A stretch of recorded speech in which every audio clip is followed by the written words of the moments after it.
yours okay? We can't hear you. Yeah. Just 1 second, we're just checking here because we can't hear you on our end.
Yeah, we can hear you now. Great, thank you.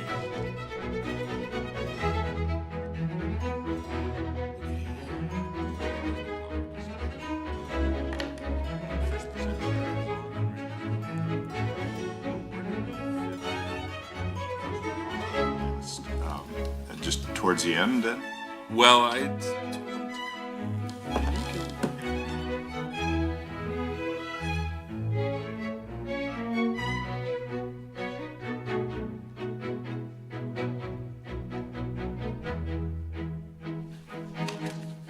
Good morning, everyone. Welcome to the third day of the second week of our public hearings in relation to our Electoral Boundaries Commission Stage 2. Actually, this is the last day, and it is specifically dedicated to hearing from members of the Legislative Assembly. And I think it's important for us to get some background as to where we are as a commission, what our task is, and where we're going. First of all, as everyone knows, we are an independent commission established by the Legislative Assembly of Alberta, and we were put in place in early April of last year. And you can see our nameplates before us and on the screen. And if you want to know more about our background, go to the website. We as a commission have been tasked with dealing with two issues effectively. The first one is to deal with boundaries, the redrawing of boundaries due to the fact that the Legislative Assembly is expanding for the next provincial election from 87 electoral divisions to 89. So that poses a challenge. Of course, we all know that it's the voters within the boundaries of the electoral division that elect that particular MLA to represent them in the legislature. The second issue that we must deal with, in addition to the addition of 2 seats, is the significant increase in population in Alberta.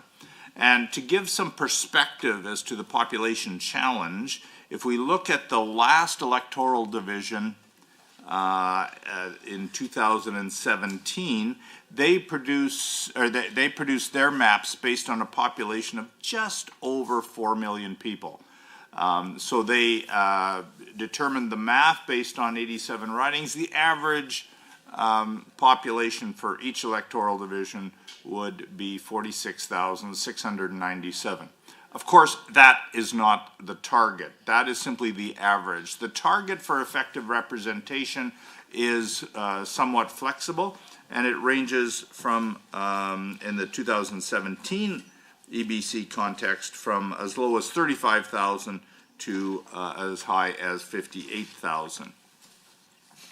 Alberta, over the last 9 years, Alberta has grown significantly. We have gained over 800,000 people, and for our calculations for this Electoral Boundary Commission, we are dealing with a population in Alberta of 4.8 million people. And as you can see from the formula, the average using that population base for 89 ridings is 54,929, or effectively 55,000. Again, that is not the target. The range is minus 25 to plus 25. In other words, from 41,000 to 68,000. That is the range of population that we are using, and the task of our commission is to redraw the boundaries because of the 2 additional seats and because of the significant population growth, to draw the boundaries such that each electoral division can be provided with effective representation. Since our appointment, we have been busy as a commission. Our first task was to determine what was what basis we would use for our population, and we are required by the legislation to rely on the most recent decennial census. That was in 2021. However, fortunately, the Alberta Treasury Board, through its Office of Information and Statistics, regularly updates the census results from the federal government. That resulted in a census data group that we agreed as a commission was satisfactory and the most accurate and the most consistent and up-to-date when we started our process. And that population figure was as of July 2024. After we initially met to go through issues like population, we reviewed hundreds of written submissions that we received from the public as to how we could best allocate the new boundaries. Then in late May and throughout June, we traveled the province as a commission to hear from Albertans. We listened to literally hundreds of submissions, all the way from Medicine Hat in the southeast to Grand Prairie and Peace River, and from Fort McMurray back down to Lethbridge, and points in between, of course, being Calgary and Edmonton. After we heard from Albertans and reviewed the written submissions, and we then met with officials from Elections Alberta who are skilled at map making and dealing with the population, and we spent days with them to come up with our proposed electoral division map that we included in our interim report. Our interim report, and the legislation provides for an interim report that is to be made public, and then we receive public feedback. So that report was provided to the Speaker of the Legislature on October 27th. He tabled it and provided a copy to each of the members of the legislature at that time. Now, in completing our interim report, we considered all the factors in the legislation: sparsity and density and rate of population growth, communities of interest, municipalities and their borders, regional and rural communities, reserves, First Nations, and Métis settlements. We consider the geographic features across the province and the availability and means of communication, transportation between various parts of the province. In considering those features and in looking at the population, it led us to the electoral divisions that we directed in our interim report to provide effective representation. And our goal was to provide understandable and clear boundaries. After the public release of our interim report, we then opened a portal on our website to provide for Albertans to respond to our report. And between November 3rd and December 19th, we received over 1,100 written submissions. We now are taking our interim report, taking the input and the critiques, and we will, all five of us, be the first to say that our interim report was far from perfect, but we welcomed all the input that we received in writing, and now we are at the public and virtual meeting stage to hear from Albertans. We started last Monday. We heard 2.5 days of presentations in Calgary. Then we went online and heard from people across the province Thursday and Friday, and we heard from Edmontonians Monday and Tuesday of this week. This today is dedicated specifically for members of the legislature because we have all said that it is most helpful to hear from those individuals who have knocked on the doors, who have driven the roads in their electoral division to get the support of Albertans, and for us to have their feedback, it is most appreciated. So with that brief introduction, we have a prepared list of presenters, and it is only fitting that our first presenter is the member of the legislature from Calgary, Acadia, ED number 1, Miss Diana Batten. Welcome. Thank you so much, and good morning. Can we hear me? Yes. Perfect. Okay, awesome. So it's so lovely to see you all again. Of course, my name is Diana Batten. I am the proud MLA for Calgary, Acadia. And I want to start by thanking all of you for the tremendous work. Goodness, just listening to that description, you have put in so much work. It is so appreciated, and I am very curious to learn all of the, well, I guess, insights you've gained across Alberta. But today is about speaking to the draft map specifically. My time with you, of course, is quite brief, so I'm going to jump right in. The draft map amends the constituency of Calgary Acadia, where north of Glenmore Trail becomes part of the new Calgary Confluence riding. Kingsland becomes part of Calgary Glenmore, and Lake Bonavista / Downs joins the riding of Calgary Acadia. These changes bring the estimated population of the riding to 56,000 and change, with a plus 4.9 variance. Now, high level, I hate to say this, but I am concerned that this draft map does create barriers to services and disconnects communities, and it does not account for the population increase that we are currently seeing inside of these communities. My solution would be that we maintain the 2017 boundaries for Calgary Acadia with a small non-residence change with the transfer of Highfield / Bonnybrook. So that area of the Manchester, excluding Manchester and Manchester Industrial, which would stay with Calgary Acadia, but the rest would go on to Calgary Confluence. The reasons, of course, are many, but keeping it focused here. So on communities, services, and connections together, the communities that make up the current constituency of Calgary Acadia have organically grown together. The community share common concerns associated with similar household incomes, age of housing, age of residence, school and catchment areas, and they're moving through similar transitions where we have original owners downsizing but staying in the communities, which of course creates opportunities for densification.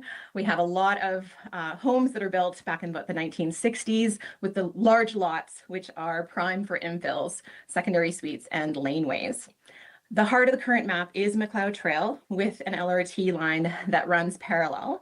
And this corridor is seemingly constantly under development, which brings in housing density, attracts new businesses, big and small, and it allows for the creation of kind of that 15-minute city where no car is needed and folks are able to walk or use transit to get to where they need to. So the communities to the west of McLeod, Kingsland, Haysboro, Southwood, and Canyon Meadows, to the east of McLeod, Willow Park, Maple Ridge, Acadia, and Fairview are incredibly intertwined. They host events together, they share similar concerns, and these folks are truly engaged in their communities. Now, the community that includes Manchester and Manchester Industrial, which is just north of Glenmore, are also closely connected to these communities. However, their connection isn't quite so obvious. It isn't directly through like a community association, but instead through individuals. This area is home to the Dream Center, which is of course a recovery center for men, several affordable housing towers, the Mustard Seed, Parachute for Pets, Calgary Housing, Sharp Foundation, Big Brothers Big Sisters, and Vintage Alley, which is on 58th. These services are accessed through the riding and of course are supported through the constituency office of Calgary Acadia. So when considering the draft map, the transfer of Kingsland, which has over 60% rental properties, a transient population, and is strongly connected to Acadia and also to Haysboro, by transferring it over to Calgary Glenmore, which is a more affluent riding with very few social services, I do worry that folks will be disconnected from their communities and they'll be disconnected from the services they currently access. And the same argument can be made for maintaining Manchester and Manchester Industrial as part of Calgary Acadia, as those folks are tightly knit with the rest of the community. The second piece, of course, being population considerations. And we had spoken a little bit about what shovels were in the ground last time we met. And so I wanted to make sure that the commission considers and are aware of shovels in the ground right now that has happened since last time we spoke. Just looking at the community of Haysboro. Haysboro, of course, has that lovely connection where we've got Heritage and McLeod. And on that kind of section there, we've got the old Y site is finally under construction. It's supposed to open early 2027. We're looking at 200 affordable dwelling units, 1 to 3 bedrooms. Estimated residencies when it's open is 700. We then have a luxury, it's called Heritage McLeod Luxury Condos. It is due to open completely by 2028. This is 501 units, 1 to 3 bedrooms, about 1,750 residents are expected there. And then just a little bit further south from that is another set of towers that they're looking to put up. Again, the ground has already been started to work, which is looking at adding another 631 units, about 2,000 residents when it's fully up. In addition to that, all the way through actually the entire riding, what we see is along kind of the main drag. So in this case in Haysboro, if we're talking about Elbow Drive, what we're seeing is a lot of single family homes that are getting transferred or converted into 5 dwelling units plus 5 secondary suites. And so we're looking at average about 30 additional residents there. This is, of course, in addition to some other larger single family changes that'll look up to like maybe 24 residents in it. But kind of the general thing inside of the community of Haysboro right now, just with the ones that I looked at yesterday, we're looking at about 4,902 residents being added to the community of Haysboro in the next 3 years. So that alone brings the riding, whatever map we're using, would bring it up over 6,000 residents. Now, there might be a question of how am I figuring out how many people are actually going to live in these places? So a little bit of gentle math. Basically what I did is if for every first bedroom, I assume 2 residents, every second bedroom or third, I assume 1 resident. So it's a conservative estimate, but I think it captures kind of that middle ground on how many residents to expect.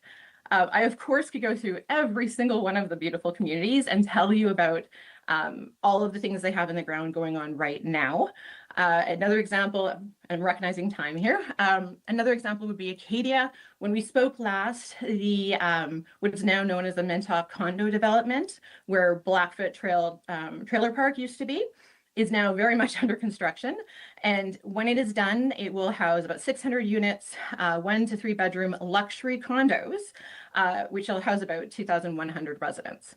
So when we're thinking about what Calgary Acadia is going to look like, even in the next 2-3 years, we know there is going to be incredible population boom. And so when I look at the draft maps, my concern, my solution is that we keep it the same and that we maintain Manchester Industrial and Manchester keep them connected to the rest of the constituency so they can still access those services and be connected to those communities. By all means, release the rest of what I was calling Manchester before so that now I lost to Highfield and Bonnybrook.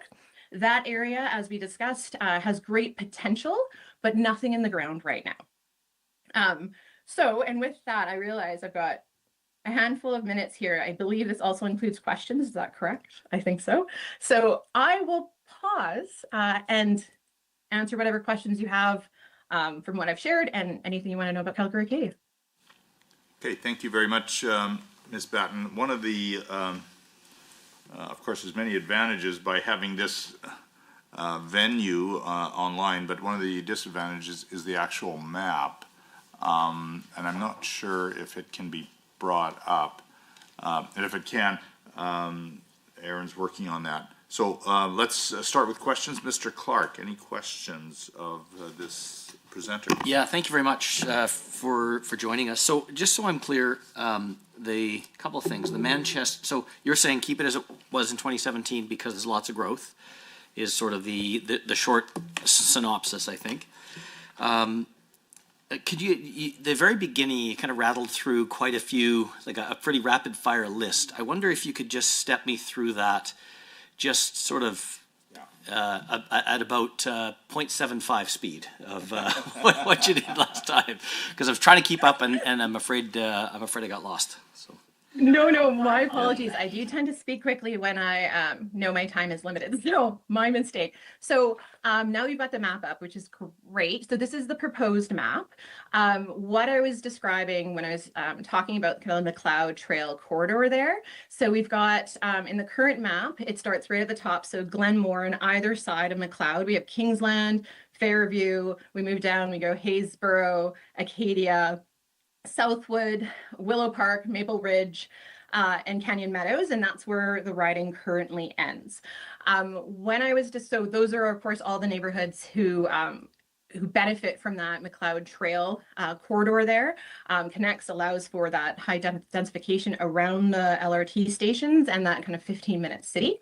What I was referring to north of Glenmore, so I refer to that whole section as Manchester, but correctly, there is the section that's actually Manchester and Manchester Industrial goes from the southern border is Glenmore, then it is McLeod 42nd Ave to Blackfoot. So it's that square just above the map we're looking at right now. And that is where the residents actually live inside of that larger space.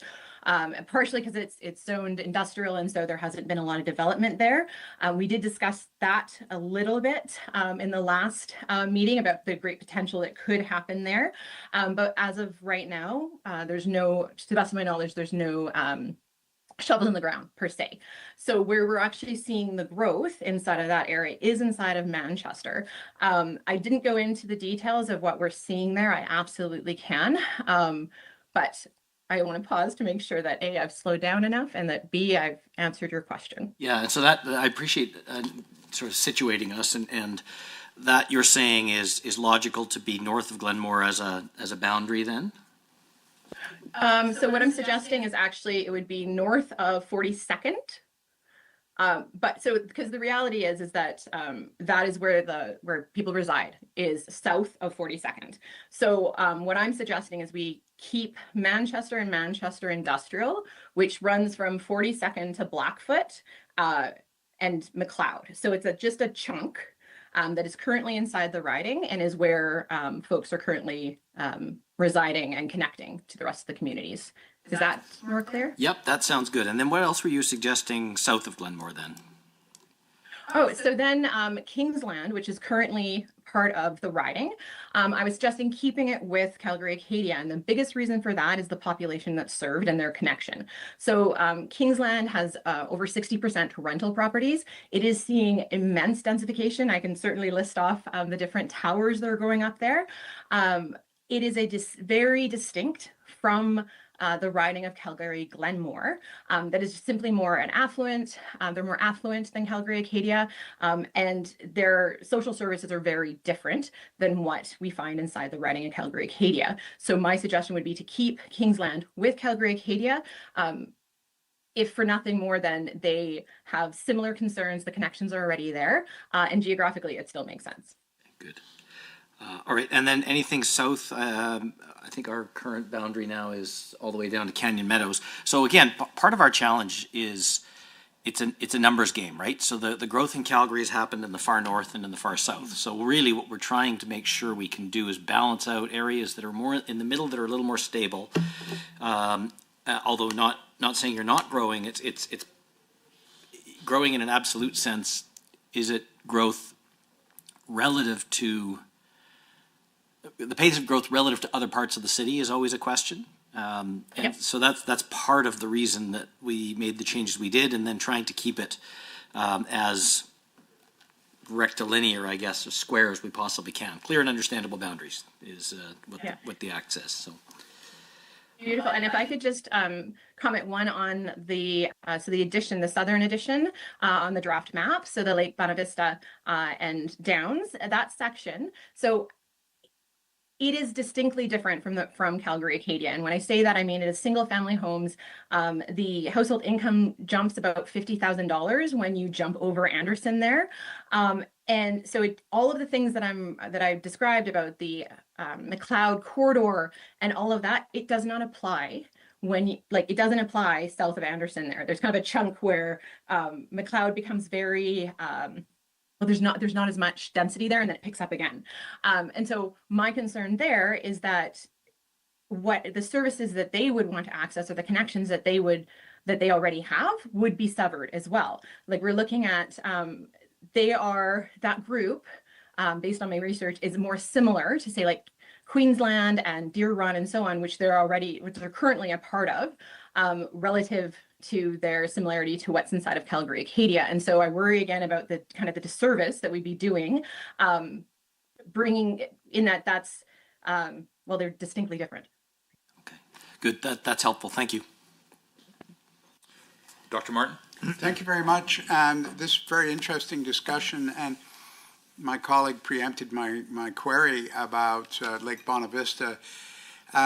And so in general, by asking to restore, so to speak, Manchester Industrial and the like on the more northerly parts, that would, in your view, bring this set of communities into a more coherent connectivity all around? Yes. Thank you. Okay. Ms. Sampson? Thank you for your time this morning,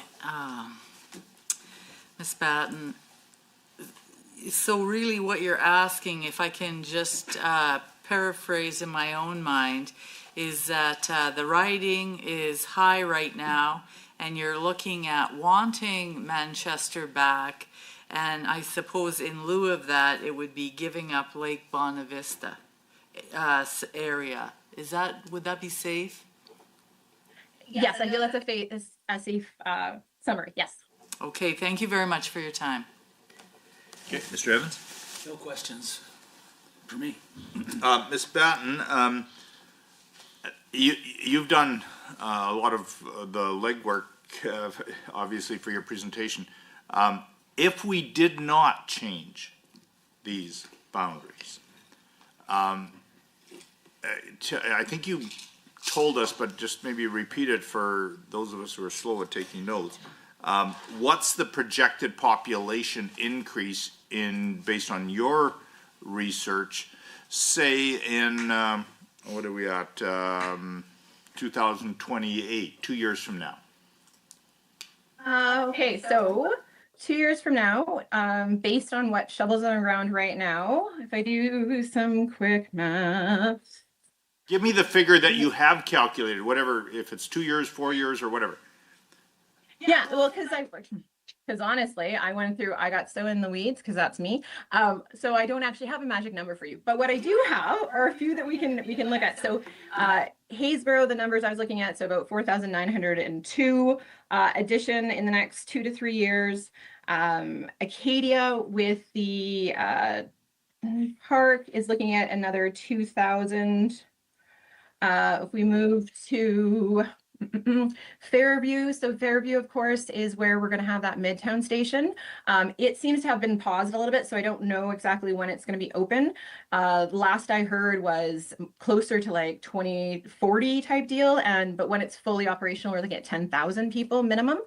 And then Kingsland, the diversity we're seeing there are towers. So in the ground right now are 2 additional towers, and we're looking at another 2,000. So even if we, what I'm finding is that it's between 2,000 and 4,000 residential spaces are already in the ground per community. So like kind of on average. So with the 9 communities, I mean, there's our math, right?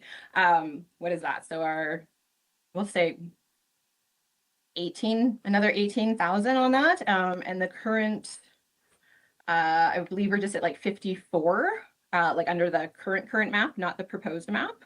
And to clarify, are you looking for the number on the proposed map or on the current map? Yeah, on the proposed map. On the proposed map. Okay. Well, on the proposed map, so if I drop Kingsland and drop Manchester. Let's see. So 56. So very roughly, you're looking at up to 18,000 increase. When that will happen, not sure. It could take as long as 6 to 8 years. Is that fair? Because the about 2,000 per community is what's already in the ground and anticipated to be full occupancy in the next 3 years. Right. Yeah. So by like 2028 or 2029, I guess, is the next 3 years. But when we look at what that does, so like even if it was 18,000 to the 56, I mean, we are now very much on the far edge of kind of that allowed variance. And so obviously you guys know what's going on in the rest of Calgary in terms of density, but this is distinctly different than when we spoke last. And so this to me demonstrates like we have huge investments happening, especially down McLeod Trail and all of those areas. This riding is becoming kind of that inner city, still affordable space for luxury apartments. And so I just really want to make sure that that is considered, obviously, with the new map. Okay, good. Okay, well, thank you very much. And as we say to many presenters, we make no promises except that we will take this and all the other information into account in our work in the weeks ahead. So thank you for presenting. Thank you so much. And I believe you can remain to hear the other presenters. That's correct, Mr. Roth? Yeah, okay. So thank you very much. Awesome. Thank you so much. Our next presenter is Mr. Joe Cece. Oh, okay. Very well. Mr. Nathan Neudorf is kind of floating and trying to get in an empty spot, and we have an empty spot. Mr. Neudorf, welcome. And thank you. Good morning. Good morning. Tell us where you're from and what you wish to comment on. Wonderful. Thank you very much. I'm from Lethbridge East, and but I'm joining you today from McDougall Center in Calgary online. And I just had a few quick comments. I aroused much comment from my earlier submission to your panel, and even though it was just a letter, was in much of the media, despite my intentions. So what I basically just wanted to share with you today is the significance and importance of representation by population for a democratic society. Having been elected in Lethbridge East and serving in Lethbridge East for over 6 years now, it is continually a challenge to be represented, to represent the third largest city in the province of Alberta with 2 representatives. There are many jurisdictions throughout the province, from Medicine Hat, Lloydminster, Grand Prairie, Fort McMurray, on and on I can go, that also share 2 representatives. But the population of Lethbridge in many cases is 45 to 55,000 people larger with the same number of voices. And it has been challenging in many instances. I have just 2 off the top of my head. During the COVID, there was an effort to send out rapid COVID tests at a period of time, and continually through the entirety of the COVID period, the first round of whatever would go to Calgary, Edmonton, and Red Deer. And I would always inquire, why not Lethbridge? Lethbridge is the third largest. Oh, you'll come out in the second round with the other mid-sized cities. Very frustrating as a center in the south to continue to have that fight. And the example I wanted to bring forward was that at one point in time when the rapid tests came out, Red Deer was given 72,000 rapid tests at 31 locations, and that served their community quite well. They could have used a lot more. At the very same time, Lethbridge received 2,000 rapid tests at one location, and we were out of rapid tests in under 10 minutes. And it was just an extreme frustration to be treated as such with a population larger than Red Deer and yet not get the sufficient resources. More recently, as we've been dealing with challenges for immigration and immigration placement, the job openings and assignments that the government of Alberta has control over, places like Grand Prairie, Fort McMurray are receiving 230 to 250, maybe even 300 job placements through the immigration programs. Lethbridge gets 28, even though we have more than double the population of some of these other sites. So it has been a very challenging ability to truly represent Lethbridge without a larger voice, which is why I submitted what I did for the commission earlier on, is to say that the population in Lethbridge as a center in the south on virtually every single file, be it education, healthcare, mental health and addictions, public safety, on and on down the list, all those communities around come to Lethbridge for service. And yet we struggle to have the resources to meet those needs. And I believe that having more representation and a larger voice in Edmonton to advocate for that would be beneficial.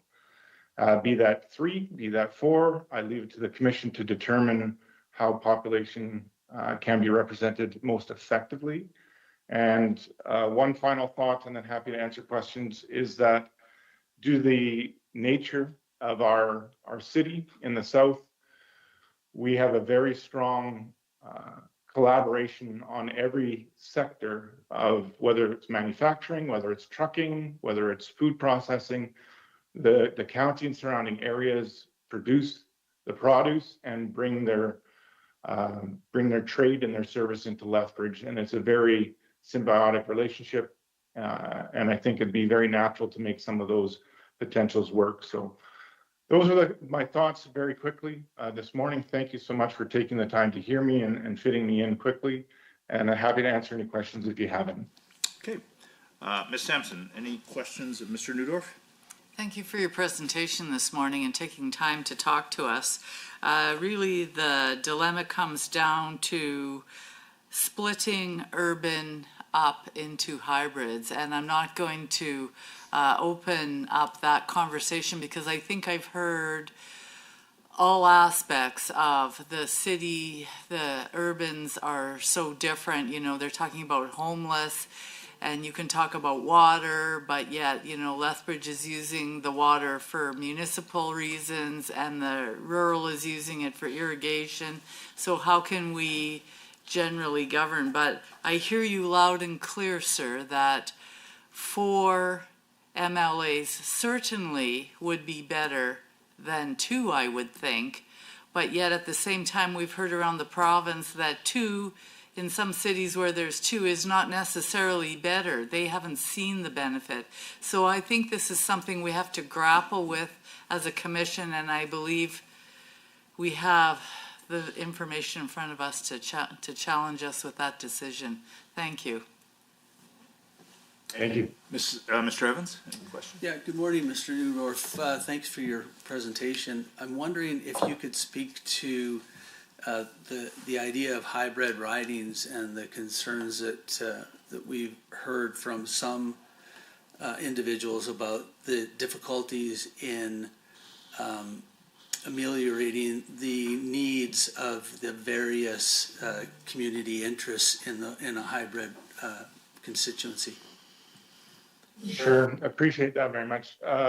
I can understand that being a challenge in other areas, but I know Lethbridge and area, we have that relationship. Like I said, on nearly every file, whether if it's agriculture, you're growing the crops outside the city and you're bringing them in. If it's trucking, same thing. The maintenance and trucks are sold within the city of Lethbridge and they're utilized all around.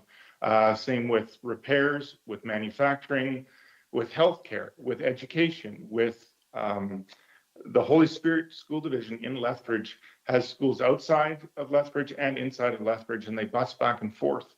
And for many years, the Holy Spirit School Division, the Lethbridge Public School Division shared busing routes to maximize all of these different routes and getting these children to different schools inside and outside the city. So Lethbridge, and Lethbridge has had for, I think, 14 years, a concept called Team Lethbridge, where they bring all of these agencies together and come and advocate up in Edmonton, because it is so difficult often to get representatives of the government or ministers down into Lethbridge to have these vital conversations. The Polytechnic, most of the students that they bring in are from Alberta, but not necessarily Lethbridge City proper, all across rural and urban. The university, the same. So we have this culture. We've often, for many years, had this culture of urban and rural working together for the betterment of the city and for the surrounding areas. The former speaker brought up water. All the water for that southern region is treated, and the wastewater is treated in Lethbridge, but it's shared broadly. And if you don't collaborate and work together for the benefit of others, you have those many challenges in terms of growth, subdivision growth, commercial and industrial growth. So I think there is a great spirit of collaboration within Lethbridge and its city. And population-wise, whether it's a smaller city like Coaldale or Raymond, to work together, those relationships are there within the region. And again, that is why I didn't try to draw maps. I believe that is the commission's challenge, and very well put by the former speaker on how to make all those work. But that collaborative spirit exists very strongly in the South and has for many years. Thank you. Mr. Clark, questions? Yeah, thank you very much. Good to see you, Minister. Thank you for being here. We've heard some feedback on Lethbridge, as I think you probably know, and it's definitely been a hot topic. So, I compare it to Red Deer, and I think you raised Red Deer, and I've pulled up the Government of Alberta regional dashboard that allows us to compare municipalities. I'm struck by how similar Lethbridge and Red Deer are. They're almost identical population. Lethbridge 113,000, Red Deer 115. Much of the demographic makeup is very similar. So I'm just curious why you feel Lethbridge should be treated differently from Red Deer. Red Deer has two fully urban constituencies, and there really has been no call to blend Red Deer with surrounding areas. Any insights as to why that might be? Certainly, I think the insights are they get the funding that they request on every ministry, and Lethbridge doesn't. So I'm trying sort of a last-ditch effort to say that, and I do know those numbers go back and forth. Apparently, right now, according to your data, Red Deer is larger. The data I had last is that Lethbridge was 114 and Red Deer is down to 108, but that's splitting hairs. So on the cath labs, both jurisdictions have been advocating and requesting funding for a cath lab for many years. Red Deer is an hour and a half to two major centers with cath labs, north and south. Lethbridge is 2 hours from only one center, Calgary, to the north. Red Deer got several $100 million to enhance their hospital and get a cath lab to provide that service to their patients. Lethbridge so far has received $2 million to work towards planning towards some future time to having cath lab. I can go through both the post-secondaries, university and college, Calgary, Red Deer, Edmonton, the north. They receive somewhere $26,000 to $27,000 per student. Lethbridge Poly and University receives 18 to 19,000. Great disparity. Just ask the University of Lethbridge and the Polytechnic in Lethbridge how much $7,000 per student would make a difference in their funding. I can go through education. Similarly, we face those challenges. We go through, we talk about healthcare. I can talk about job training grants. When they come out through different ministries, different programs, almost always Lethbridge is given the same amount as Medicine Hat, not the same amount as Red Deer. So it is a point of contention. It is a great disparity across nearly every ministry. The only ministry that I'm aware of in my 6.5 years that it's distinctly different is Lethbridge has received a huge amount for mental health and addictions to challenge at times the single most visited consumption site in the world. And I'm very glad that we were able to change that. But other than that, that would be the basis of my argument, is that if Red Deer is receiving everything they're asking for or close to it based on their population, why would they need to change representation? But Lethbridge is not. And that is across multiple different governments and different political regimes. And again, I think that this is another way of looking at that to see if that advocacy and population can be better represented.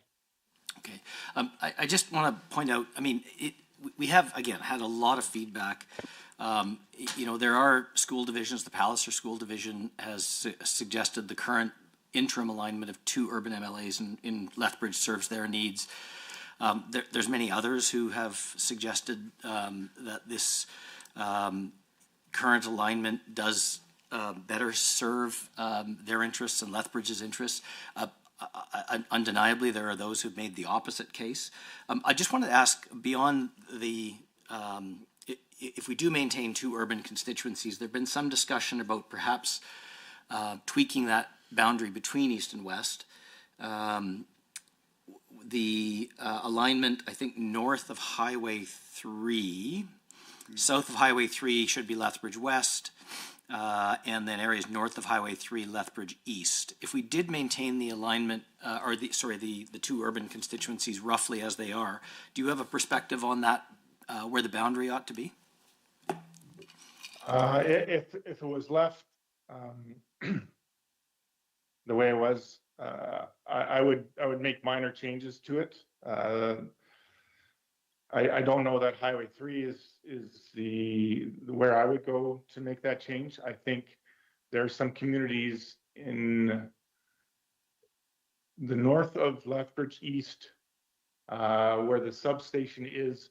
There's literally one subdivision that is part of Lethbridge West where they have to drive across the river through Lethbridge East to get there. I think this the new one, the new map that you had presented as option? Yeah, that's right, yeah. Yeah, I think it was basically, as I saw it, that northeastern quadrant was more put into Lethbridge West, and then Lethbridge East was expanded in the downtown area. I think I would prefer to leave it the way it was than to go to this new map. I don't see how this benefits much other than just changing a map for the sake of changing a map. If we're going to leave it as 2, then leave it the way they are. But I don't have a whole lot of other thoughts on that. Okay, thank you very much. Okay. Dr. Martin? Thank you very much, sir. I wanted to come back to your remarks about this being a very strong industrial and service hub. And I wanted to drill down a bit further on that, particularly about commuters and the catchment area that they come and go to.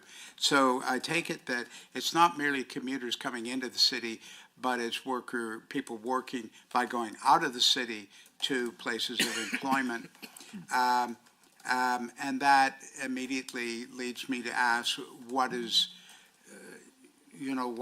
the range? Coaldale seems obvious, Raymond perhaps, certainly to the airport. But does it also include Pitcher Butte and Fort McLeod? I would say yes.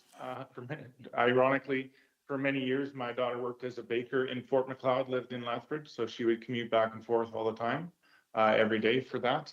I know many teachers that teach in Tabor and commute back and forth from Lethbridge. Raymond, I would also include in that. I would say that 45 minutes is probably the largest extent of that driving to and from Lethbridge. Different areas, and it can be anything from agriculture, of course, to mechanic in terms of industrial growth. Southland Trailer is within Lethbridge, and they draw many employees from all over the region. I think they're the largest private employer in town. And then, yeah, I just think that there's a significant amount of commuting, but those are the communities that it would reach. Very often I'm talking with people in my office from Tabor or Raymond and all in that circle in between. So it can be fairly extensive, but I would say that 45 minutes is typically the extent of it. Thank you. And one supplemental, I mean, historically, the railways, of course, you've got very significant railway lines that meet and pass through Lethbridge. Does that continue to be the case? Yes, There's it does. a lot of traffic Yes. associated with the railway freight. Yes, a very good point. Yes, there is a lot of railway within Lethbridge. They've done some significant reconfiguration to minimize that. And their larger siding is in Kip, which is just beyond Colehurst.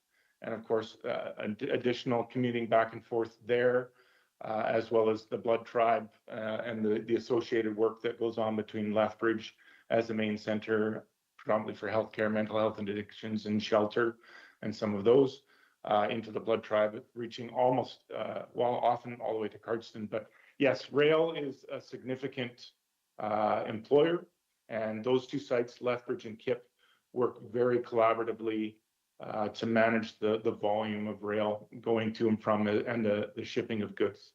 Thank you, sir.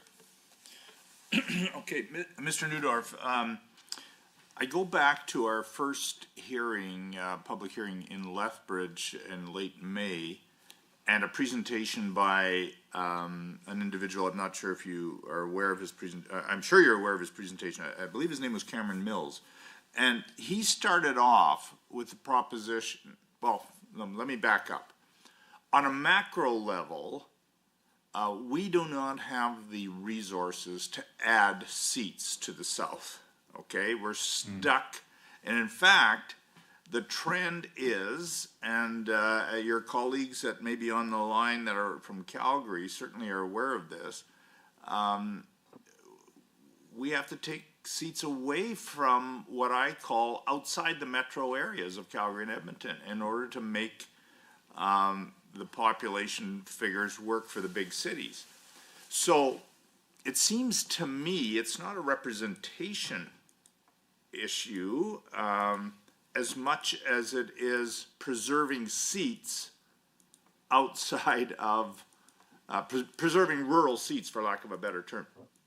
And so the attractiveness of Mr. Mills's presentation was, I think he acknowledged, look, we're gonna lose seats in the areas outside of Calgary and Edmonton. And he said, look at the south, the southern band as Medicine Hat, having 2 hybrid ridings. They take care of the ranching and the oil and gas industries there, and take Lethbridge and carve it up into 4 hybrid ridings. And so we have a band of 6 ridings across the south that more than adequately take care of urban representation and rural. And because of the nature of the industry, the agribusiness around Lethbridge is incredible, and it's grown immensely these last 10 to 20 years. And your comment about the rail is, that's why there's a significant rail activity there, is because of the agribusiness. Hay and feed going out, other stuff coming in. So it seems to me it's more of a regional approach to say, look, you realize the limitations that the commission has and here's a way to solve it. Would you agree with that description? Yes, I would. And I think it is very essential to maintain the seats in rural and urban-rural hybrids across the province so that we don't drown out those voices. I think it's human nature to represent where you live and where you're from.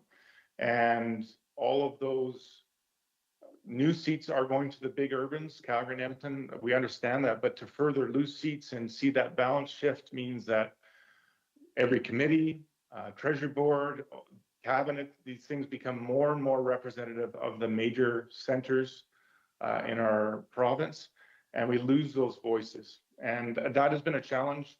It has been my experience being elected from Lethbridge for the last 6.5 years. It is very difficult to get the unique perspective of Lethbridge understood, not by the electeds necessarily in Edmonton, but definitely by the bureaucracy and the more entrenched workers there.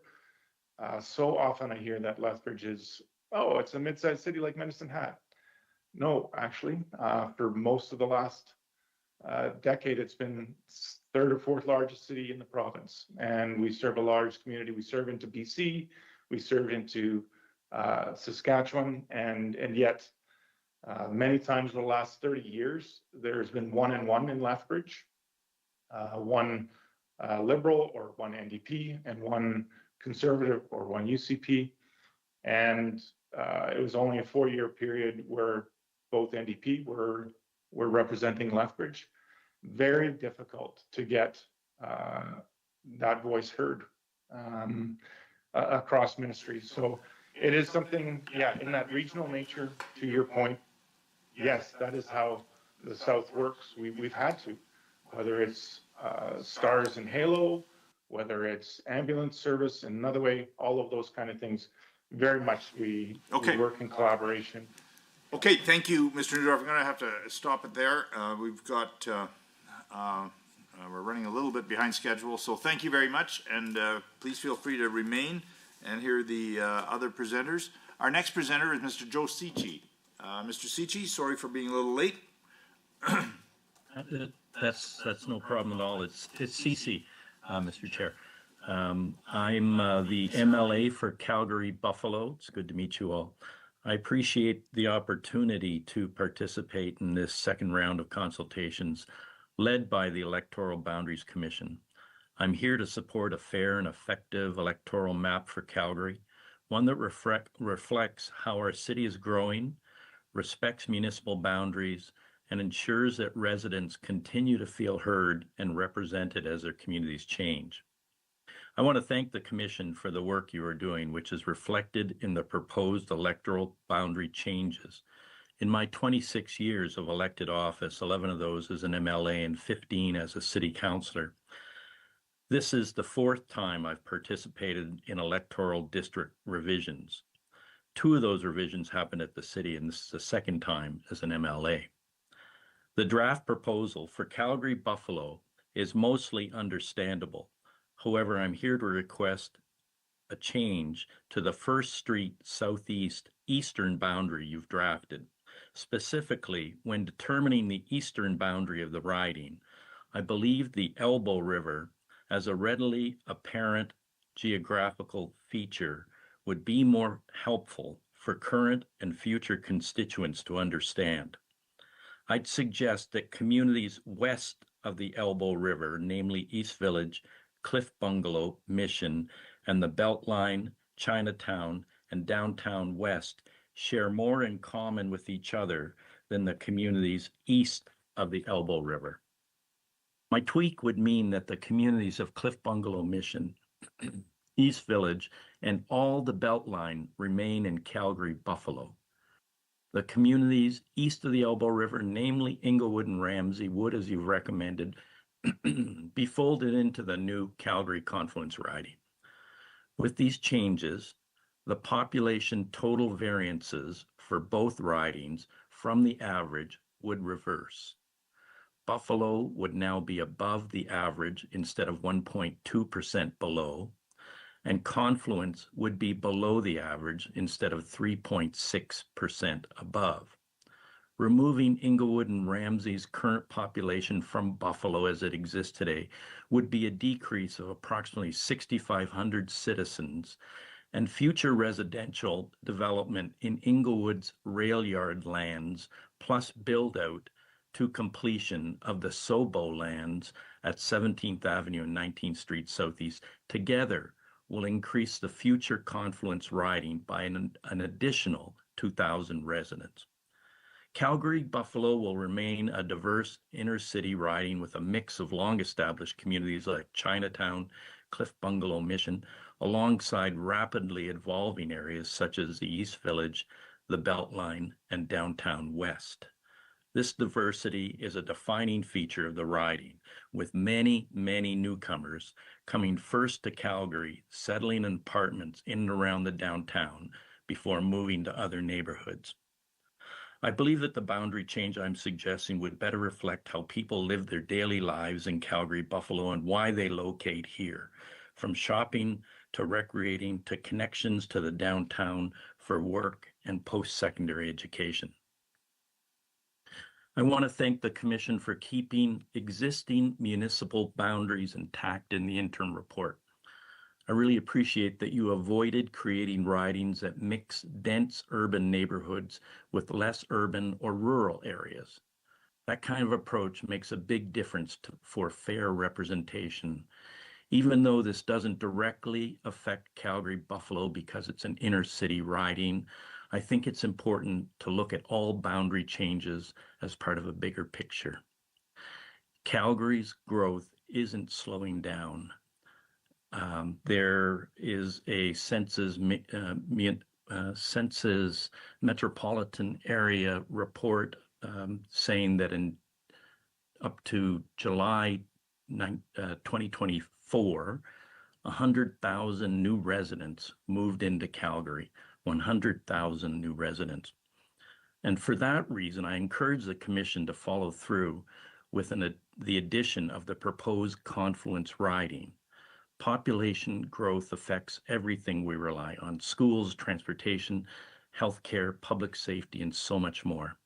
If funding and services adjust to that growth, our representation should too.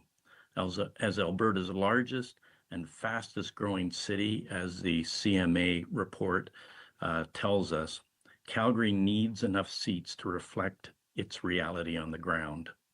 Calgary-Buffalo is a good example of how these changes are happening.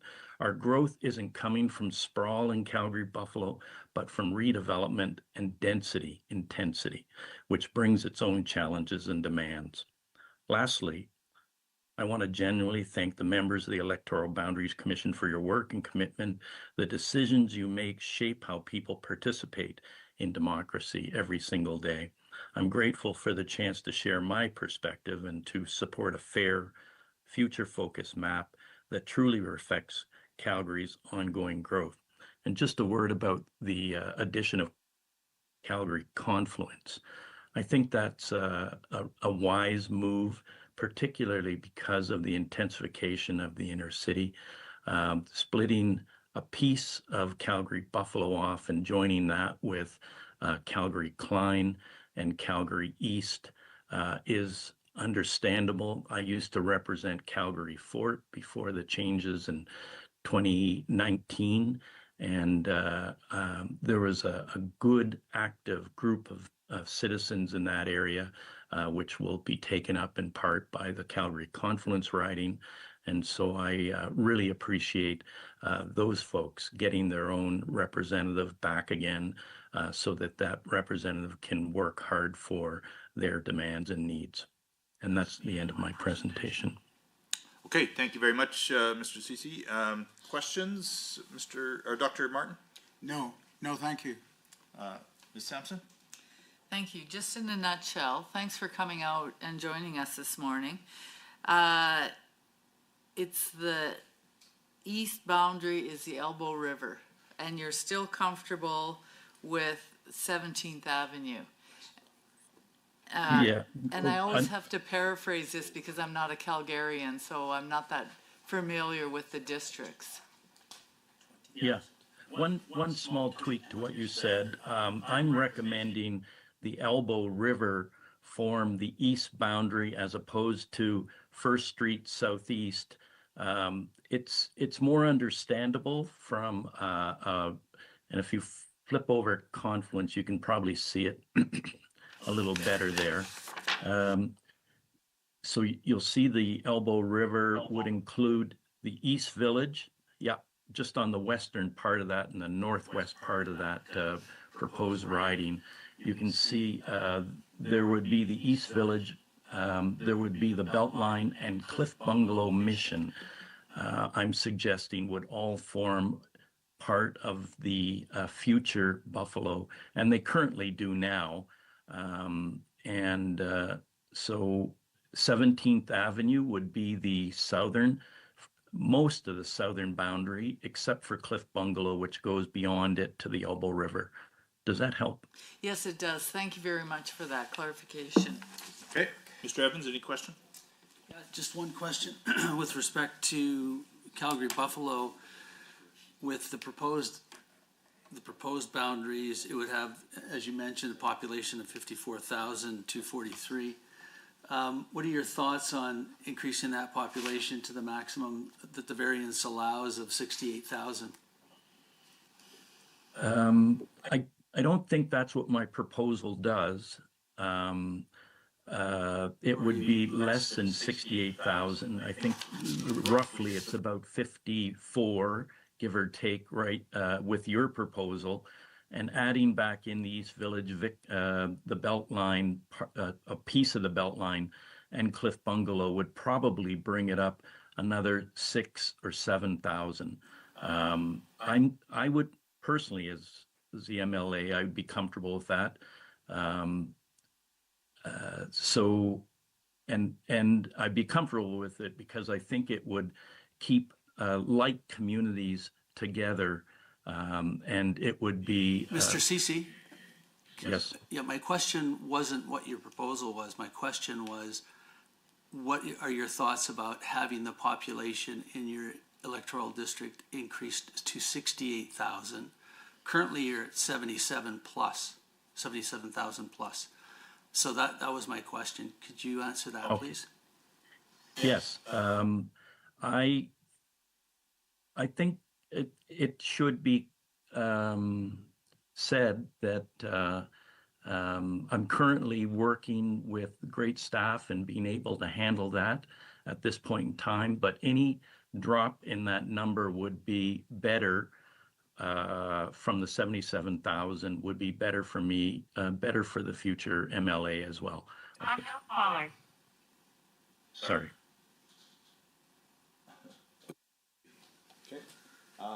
Mr. Clark? Thank you. Mr. Ceci, good to see you. One of the interesting, challenging features, I don't need to tell you as the representative of Calgary Buffalo, is how dense your constituency is. So we have a mapping tool here. I can draw some lines. If we added Cliff Bungalow, and let me just confirm, what you're saying is add in Cliff Bungalow south to the Elbow River, use the Elbow River including Mission, and then loop all the way east and include East Village, but not lose any other part of what we've proposed for Buffalo. Is that, just to make sure I'm clear on what you're asking, is that correct? Following the Elbow River, you would include Cliff Bungalow Mission, the East Village, and all of the Beltline to the east of First Street Southeast. Yes. Yeah, but not move it on the west side, still continue 14th Street. Not Ramsey, not Inglewood, Yeah, right. but, so if we did that, we add 20,000 residents. So you'd be over the 68,000, which is greater than 25%. And I'll just give you an example.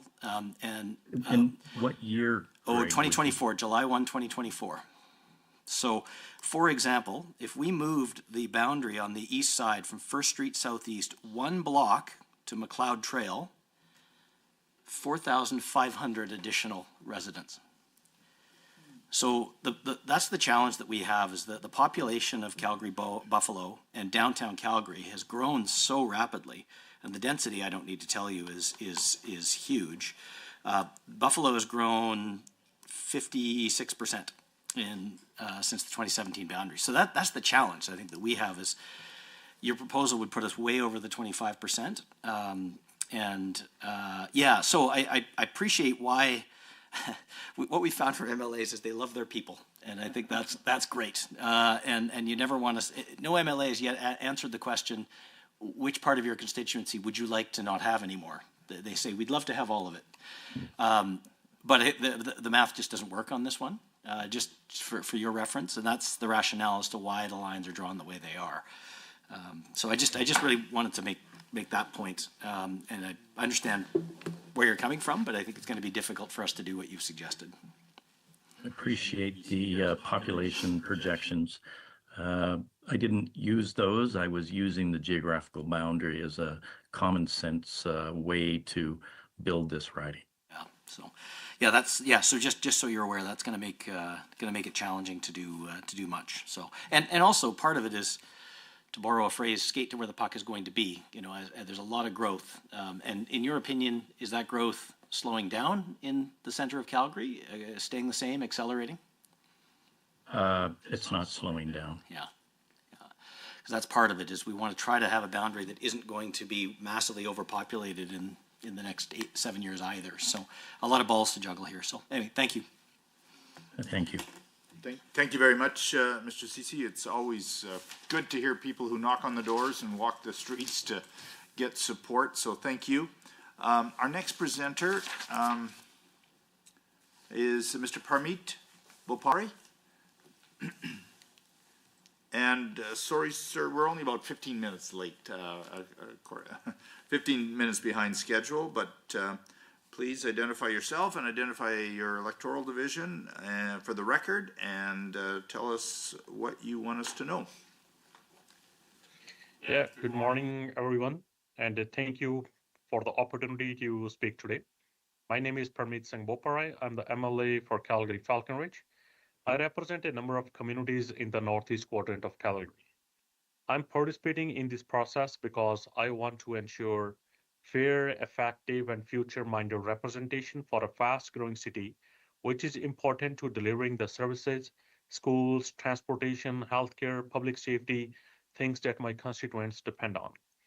I have had the privilege of engaging closely with residents from Temple, Whitehorn, Castlereagh, Falconridge, Turtle, Coral Springs, and the expanding communities east of Stony Trail, like Homestead, along with the industrial and cultural hub of West Winds, which is home to many small ethnocultural businesses, cultural and religious organizations.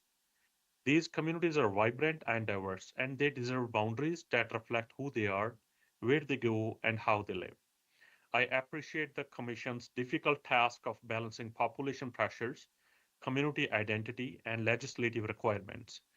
Your work is essential in ensuring effective representation.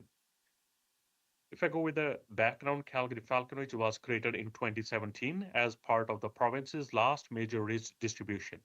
It was formed by reorganizing of several Northeast Calgary constituencies, abolished Calgary Greenway, and added Coral Springs and the eastern half of Taradale from that riding. Whitehorn and Temple were brought in from Calgary Cross. Castlereagh, Falconridge, and West Winds Industrial moved from Calgary McCall, which is now Calgary Buller McCall. From the start, the riding was already 13% above the provincial population average and was based on the assumption that limited new housing would be built in the area. This assumption was proved incorrect. Since 2017, Calgary Falconridge has experienced sustained and significant growth driven by the emergence of new communities east of Stony Trail, including Homestead, which is fastest growing community in Calgary. Increasing densification through multi-generational family living and some high-density housing. Today, Calgary Falconridge remains one of the most cultural diverse ridings in the province. Punjabi, Urdu, Hindi, and Tagalog are widely spoken due to predominant South Asian and significant Filipino population. There is a growing East African population too.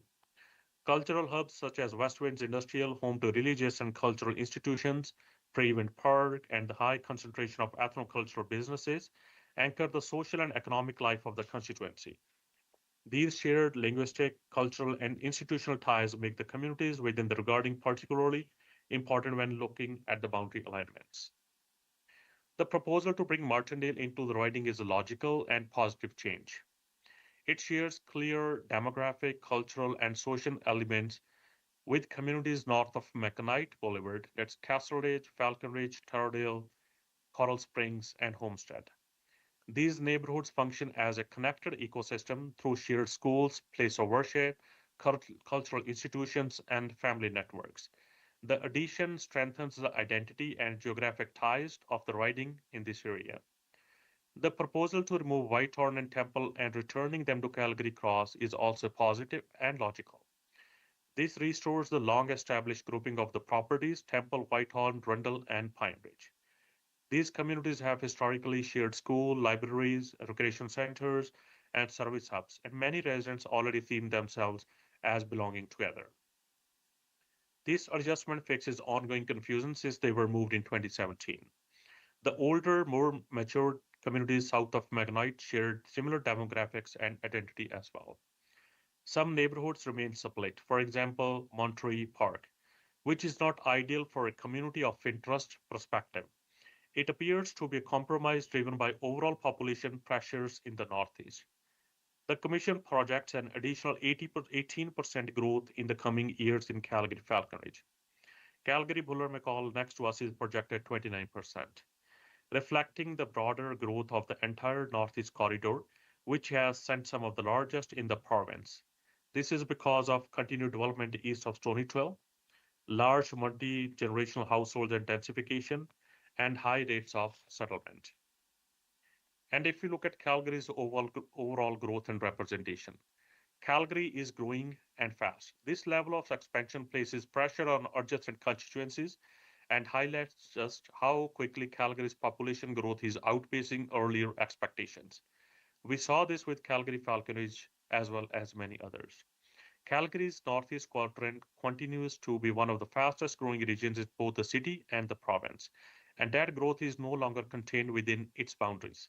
Calgary Northeast riding alone is projected to grow by 55% even after its proposed split and new riding of Calgary Nose Creek. We are now seeing growth extended northwest Calgary, Airdrie, and communities east of Stony Trail from Homestead by 80 Avenue Northeast down to Huxley, Belvedere, and Town Hills near 17 Avenue. In fact, there is growth all the way to the far south ends of Calgary, all along the outside of Stony Trail. The Commission has taken two meaningful steps to address this, with Calgary gaining 2 additional seats with Calgary Confluence and Calgary North Creek. Outside Calgary, the Airdrie-Cochrane corridor also gains an additional seat, moving from 2 to 3, with the new Airdrie West riding in addition to Airdrie East and Cochrane Springbank. These changes demonstrate a strong recognition of the demographic reality Calgary is facing. However, the pace of growth in the city, particularly outside the current Stony Trail Ring Road, continues to exceed what was predicted during the previous redistribution cycle. This expansion reinforces the need to think proactively, not reactively, about representation. Without additional measures, several Calgary ridings risk becoming significantly overpopulated early in the next distribution cycle. And if you look at Calgary's overall growth and representation, for this reason, I encourage the Commission to consider adding another Calgary seat. An example of an opportunity for these changes is to the proposal for Calgary Okotoks, a hybrid seat that is 1/3 Calgary and 2/3 Okotoks that was intended to relieve pressure in South Calgary. While we understand the intent behind proposing Calgary Okotoks as a hybrid seat, the reality is that growth in southeast quadrant of Calgary, especially outside Stony Trail, is accelerating, mirroring the trend seen in the northeast quadrant of Calgary. A fully Calgary-based seat would account for this upcoming growth and prevent future overpopulation. Okotoks is distinct from Calgary. Its community identity, municipal structure, and regional priorities are fundamentally different. Merging it with a major urban center like Calgary risks reducing Okotoks' voice and diminishing its ability to have effective representation rooted in its own needs. Calgary can absorb and justify an additional fully urban seat far more easily than a hybrid seat. A Calgary-only riding would relieve pressure across the city as we have in the north and northeast. it would improve equity and complement the work already proposed by the Commission. Given Calgary's unexpected and continued upward population trajectory, this adjustment would strengthen the overall map and better position for the next decade of representation. Again, I would like to thank the Commission for their hard work. Thank you. Thank you very much, sir. And we heard from your colleagues or your neighbors last week. Any questions, starting with Ms. Sampson? Thank you very much, and thank you for your time this morning. You're in a difficult, if I could use that word, situation with the changes in Falcon Ridge. I realize there's communities of interest that have now moved into Calgary Cross, but with the numbers that we're seeing and the continued growth, there's not a lot of wiggle room. And you know, the recommendations you made, we have heard from others, and they are concerned, and you know, we certainly will have a look at it, but it's a tough one. So thank you again for echoing those concerns. Thank you very much. Mr. Evans? No questions. Thank you for your presentation. Mr. Clark? Yeah, thank you. It's a good lesson in being a little cautious in the predictions that a Boundaries Commission might make, because I did read that as well in the last Commission's suggestion on Falcon Ridge, that it wouldn't grow as quickly. So that's a challenge. Our crystal ball is probably equally defective, but we'll try not to make the same mistakes. I think I don't really have any questions per se. And just so I'm clear, are you comfortable with the draft Falcon Ridge map as we have drawn it in the interim report? Yeah, I don't mind it, but for a suggestion, if the north of Monterey Park can be excluded from the Falcon Ridge, it would be better, but otherwise that's fine. Okay, that's helpful. Yeah, again, it's a bit of a cascading challenge, but I see where that is. So thank you. No question. Dr. Martin? Okay, thank you very much for your presentation, and we have kind of caught up and we're on time now. Our next presenter, I understand, is wanting to present, but he's locked out of his office. So we're going to take our break a tad early, and we are going to have a break today, and we will reconvene probably around 11:45. No. Sorry, 10:45. 10:45, or when Mr. Arcan Paul reaches out to Aaron. Okay. Okay, we'll break till 10:45. Thank you.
to a task, I'm open to any questions based on my presentation.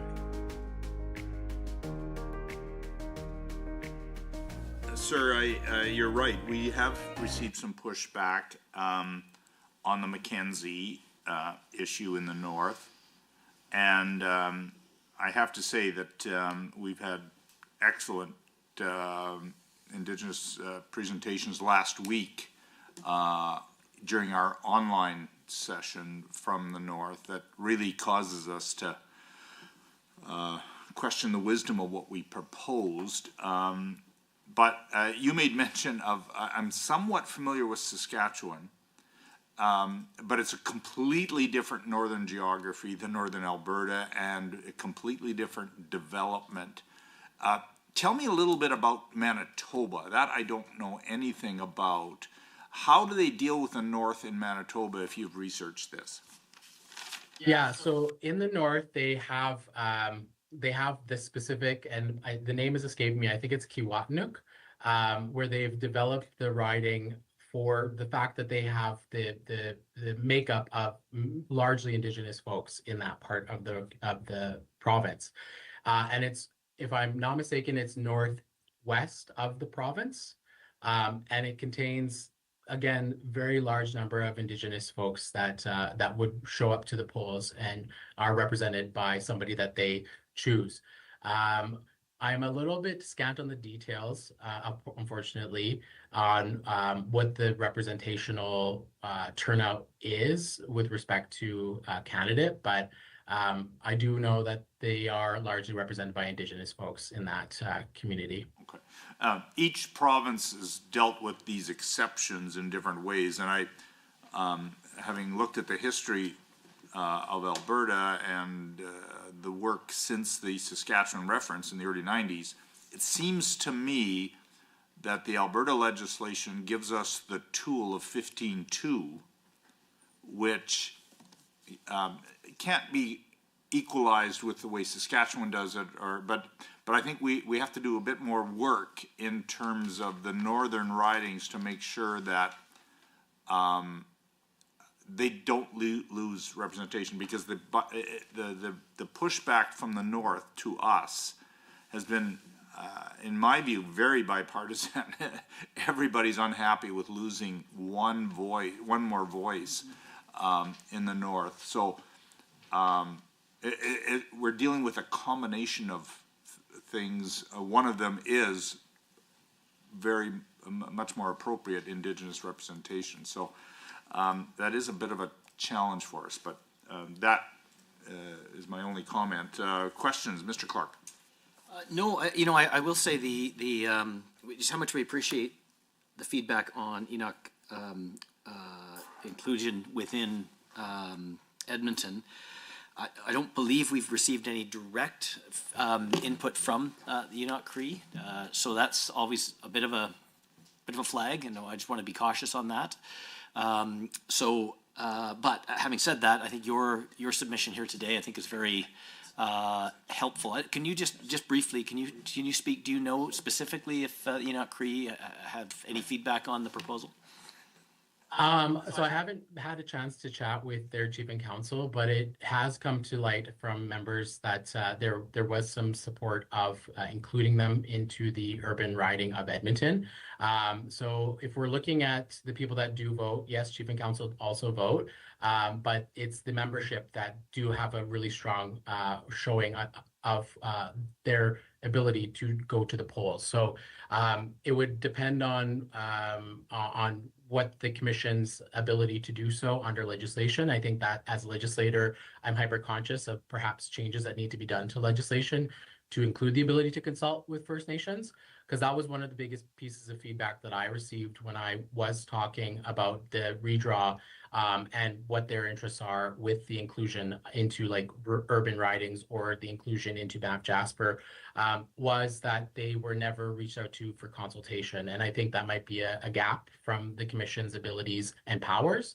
But that, as a legislator, again, I said, it's difficult. It's a question for us to deal with. With respect to Enoch specifically, I can't opine on to what they've been saying, but I can tell you that there are members that do vote, that participate in provincial elections, and they are thrilled to have this as part of the changes to their riding. Excellent. Well, thank you very much. Really appreciate that input. Thank you. Dr. Martin? Yes, thank you. And thank you for your presentation and your kind remarks about our attentiveness to the First Nations as we survey the map and maps. I wanted to ask you something more about growth in your riding. You showed us some recent photographs, and I take it those are Lewis Estates photographs, are they? So the first set was Kinglet. That was around the Big Lakes area. Includes Kinglet Gardens, Kinglet, Hawks Ridge, Starling, and they're one of the newer areas with new developments happening. And the second set was Seacord, which is one of the communities that I currently represent that is also fast growing. Thank you. And I'm sorry about Calder. You're fast growing. But Mr. Egan said, you know, it makes sense that it's here. Thank you very much. So you'll have to talk to your colleague. But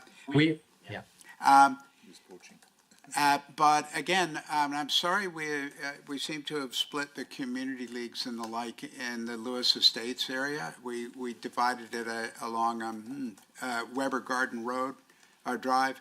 I seem to remember. So in your preference, as it were, you would like to see that made whole? Would you? I know the difficulty of using the landmarks and using the main roads as the delineator. It would be nice for that. It's a little tiny chunk that would kind of is separated entirely from the south of 87th Ave. That maybe could be added to Edmonton West Enoch. And it might be a weird carve out, but I do think that separating them may create some practical difficulties for the entire community of Lewis Estates because they are all one. I know the map kind of looks like there's different greens, but they're all titled differently, but they all form one community of Lewis Estates. Right. So it would be nice to keep them as whole, but I understand the practicalities of a fast growing riding like Edmonton West Henday. Thank you very much, sir. Ms. Sampson? Thank you for your presentation today, and also thank you for your comments concerning the Indigenous. Although we did have input, I felt we didn't have enough, but the stuff we did get was really good. So again, thank you for your time. Mr. Evans? And thank you. Yeah, I just want to comment with respect to, I appreciate what you were trying to achieve by showing us those photos at the 2017 date and comparing it to 2025. I don't think that it demonstrated any sort of growth that wasn't captured in the 2024 census, but I appreciate giving us a visual. They say a picture's worth 1,000 words, but yeah, thank you.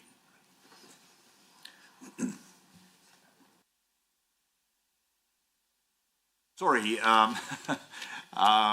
Well, thank you very much again, Mr. Arcand-Paul, and you've touched on, well, I have a question actually. We received, and it's, my colleagues on the commission may say it's a bit of a hobby horse of mine, hybrid ridings. We received a considerable amount of pushback, not so much from Edmonton, but Calgary, against hybrid ridings. So your praise and endorsement of West Enoch, that's a hybrid. Yes and no. I think including I think yes. Enoch and, I think yes. okay, fair. But I mean, you have to be on the ground. I don't know if you live in that community. No, but I was there's out the there. uplands. I was out there enjoying the facilities the last time round when I was in Edmonton. Okay, so you know what I'm talking about, the River Cree then. Yeah, And the yeah. growth that's happening. Great cigar lounge. But just south of there, which would include Edmonton West Enoch, also includes the Uplands, it includes Keswick, it includes a bunch of new neighborhoods that go and extend into like a rural part of I guess Edmonton, because the city limits extend that far. And it is within the city limits, and it is growing at a rapid pace. As you know, housing is at a premium, and we need more housing.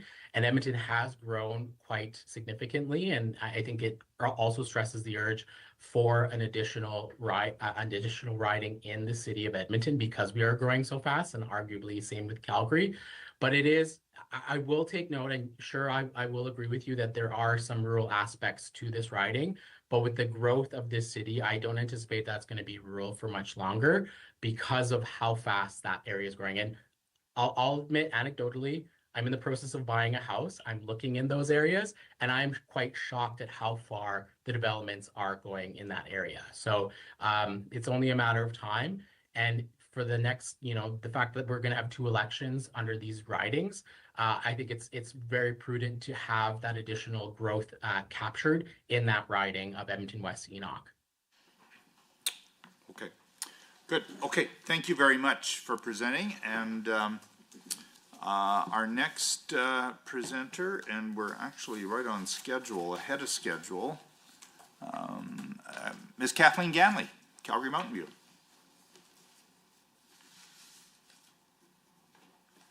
Hello, sorry, you are running ahead of schedule. That's exciting. Well, thank you very much for having me today. I appreciate the ability to comment on this. I want to first say that I appreciate that this is like a very challenging situation, very challenging people making different arguments. And I very much appreciate your willingness to sort of do the work and the map that you have drawn already. I think overall, I would say it seems quite fair. I of course have a couple of quibbles, but I like to start with the positive. So I'll comment primarily on Calgary because that's where I'm from. I think in terms of Calgary, this map is a significant move in the right direction. I would say, if I could highlight anything, it's that the jurisprudence and the Act make it clear that ensuring effective representation is the sort of primary factor. There are a number of other things that ought to be taken into consideration, and I think municipal boundaries are definitely one of them, but that idea of effective representation, of keeping all the ridings as close as possible to having, the median population, I think is super, super important. So I would say that the map kind of recognizes that with the insertion of Confluence and Nose Creek. I think that those ridings are coming in the right place. Some of the fastest growth we have seen in Calgary is in Northeast Calgary, but we're also seeing significant densification in the center city, which is where Mountain View is. So I'm very, very familiar with it. And in fact, there are buildings going on like basically constantly, right? Everywhere in my riding, there are new buildings going up. So we will see that population continuing to grow in the center city. I might suggest that given the tendency for ridings in Calgary to be over, that it doesn't do a great job of accommodating future growth. Like this map is going to come in, it's going to be in place for 8 years. And if you look at the last map and how much growth has occurred since the last map, I think that it is worth the commission considering inserting another seat into Calgary to recognize that future growth, because you're dealing with a map that we will have for quite a while. I know that some folks have made arguments in the opposite direction, but I think when you're looking at ridings in Calgary, like Buller-McCall, for example, which is like more than 10% over, and then like some ridings, I think in the rural north that are 28% under, I think it's worth considering whether maybe Calgary might need another seat. My other big quibble with this would be the ridings of Calgary West Elbow Valley and Calgary Cross. I'm a little curious in light of the fact that, again, Calgary ridings are over and they're projected to go more over into the future. I don't want to guess at what's going to happen, but like this is very likely.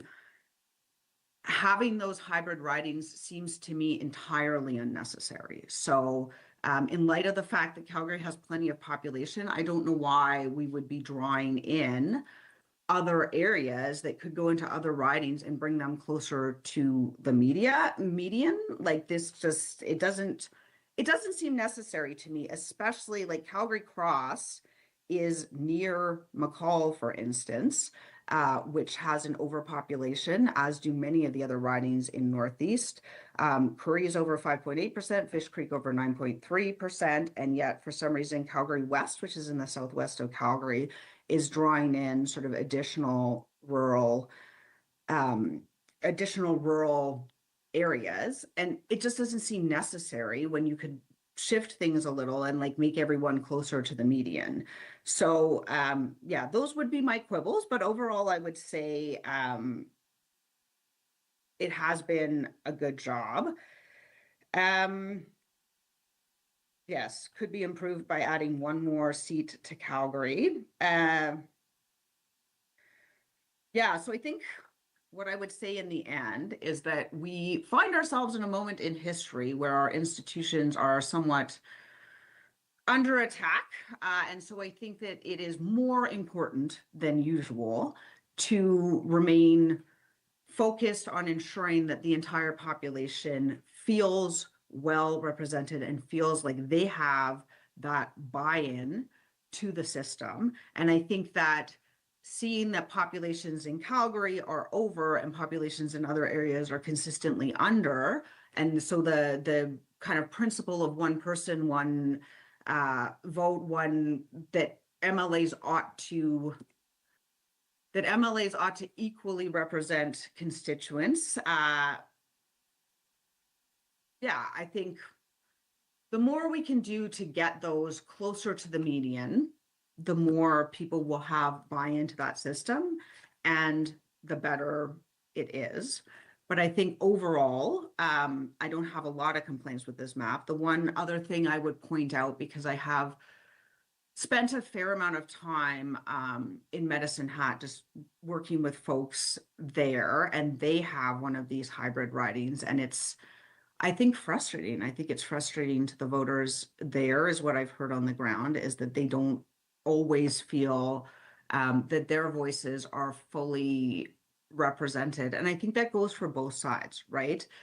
There is a question of, you know, urban voters having a certain perspective, but rural voters also have a certain perspective, as do folks in small towns. And I think, I mean, I laid out my arguments in the last submission, so I will not reiterate them here, but I think sometimes there are conflicting interests in terms of whether your schools and your hospitals are bursting at the seams or whether you're struggling with lack of use and sort of base funding for those. So I can expand on that, but since I've already done it, I will not do that here today. And I'm happy to take any questions that you have.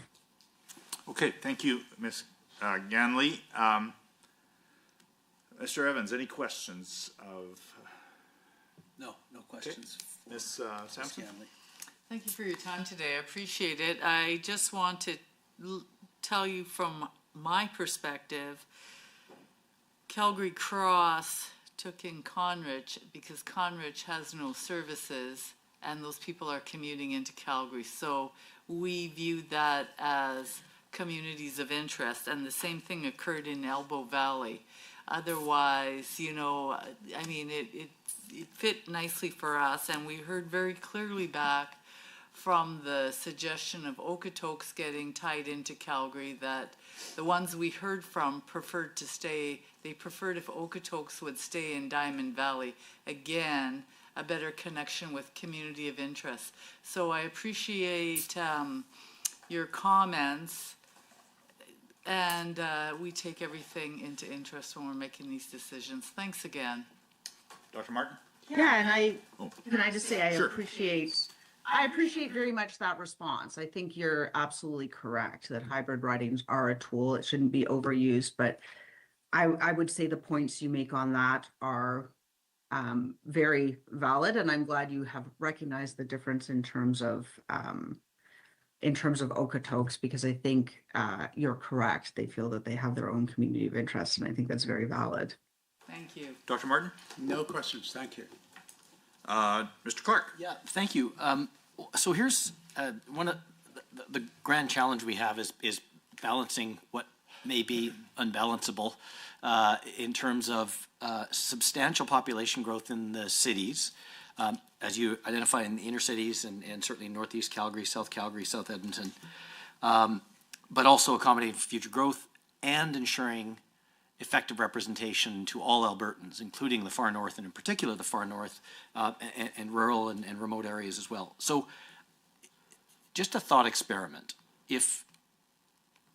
Because the cities tend to lag behind, in that population growth exceeds the rest of the province, by making constituencies like Mountain View and Buffalo and Confluence right around the mean at this point, on the expectation that they're almost certainly going to grow quicker than the rest of the provincial average, we're creating some headroom there. We're not making them 5 or 10% under, because that would make it very difficult for us to have any sort of effective representation outside the cities. Does that meet your test for effective representation? Yeah, I would 100% agree with that. Sorry, I've got the percentages open here. I think you're right. I think we do want to take those center city ridings closer to the median, because I don't think that you're speculating, right? My recollection is, and I don't know if that's still the case, but you, like me, sort of live in center city Calgary, right? So you're driving around all the time, and like you can see it, right? You can see it everywhere I go. Densification is occurring. And those places get snapped up in a heartbeat. Like sometimes they are purchased before they're even finished being built. In areas like Hillhurst, West Hillhurst, Bridgeland, all of which are in my riding, you can see those buildings going up and filling very quickly. And so it's very, very clear that the population will continue to expand. I actually think that sort of aiming those center city ridings for sort of right on the median, knowing that that growth will occur, is the best balance you possibly could have done. And I don't envy you that particular decision. The only other thing I would comment on is I think that Northeast Calgary is equally growing very quickly, and their ridings are already quite large. But I do appreciate that the commission has already put one riding in there. It could maybe use another, but yeah, I don't want to pretend to imagine what you did in drawing this map. Thank you very much. Thanks. Thank you, Ms. Ganley. I've got a couple of comments, but a quick question. Are you content with the name of your electoral division? So I actually do think it's potentially confusing. I say that because having a Calgary Mountain View and a Mountain View, so when we're in the legislature, we're not allowed to address one another by name. We address one another by riding. So it's kind of like running around, like being the kid in the class that has to go by their last initial because some other kid has the same first name. You know what I mean? So I do think that that is potentially confusing. I will tell you that by and large, when I say to people, I'm the MLA for Calgary Mountain View, they assume that I am somewhere on like the rural edge of west edge of the city, and I have never totally understood why that is, but people are always surprised that the riding is named what it is. I mean, I like the name, I've grown attached to it, but I'm happy to have it changed. I do think it is a bit amorphous, potentially confusing when the speaker calls us by riding name to have two very similar riding names. Yeah, we've heard some pushback on foothills, because foothills are all over the name. And but anyways, okay.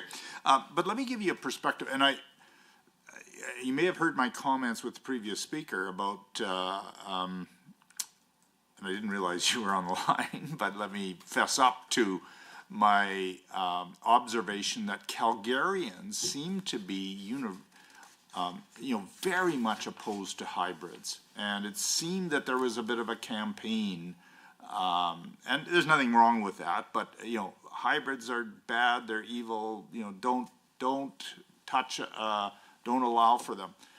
And as you know, as a lawyer, it is a legitimate choice, and you've indicated that, they shouldn't be overused, but in my view, they've been underused for so long. We've had this option since the early 90s, and as someone who does not live in Calgary, and nor in Edmonton, you may have recalled the line in it was actually brought up to me yesterday in a presentation, that maybe it's time that Calgary and Edmonton see what the rest of the province deal with in terms of hybrid ridings. And our approach is, I think, very modest here in both cities. And we were kind of in a quandary with Calgary South, with Calgary Okotoks, and we heard loud and clear that that's not a great plan. So, I don't think you have to be concerned about that one. But there are some that fit really well. And Edmonton Enoch is one. Conrich, there's some good rationale for that. And I may be just rambling because you're a Calgarian, and I want to maybe defend some of the things that you had quibbles with. It's late in the week. We finished today, so last week we had a presentation from an MLA who said, with the numbers in my writing, it's becoming outrageously large. And so I posited to him, okay, you've used the term outrageously large. Let's talk about Mackenzie in northern Alberta. I am told, I haven't verified this, but I'm told that the southern boundary of Mackenzie is closer to Montana than it is to the Northwest Territories. Now that's outrageously large. And we took a riding out of the north for which we've received strong bipartisan pushback.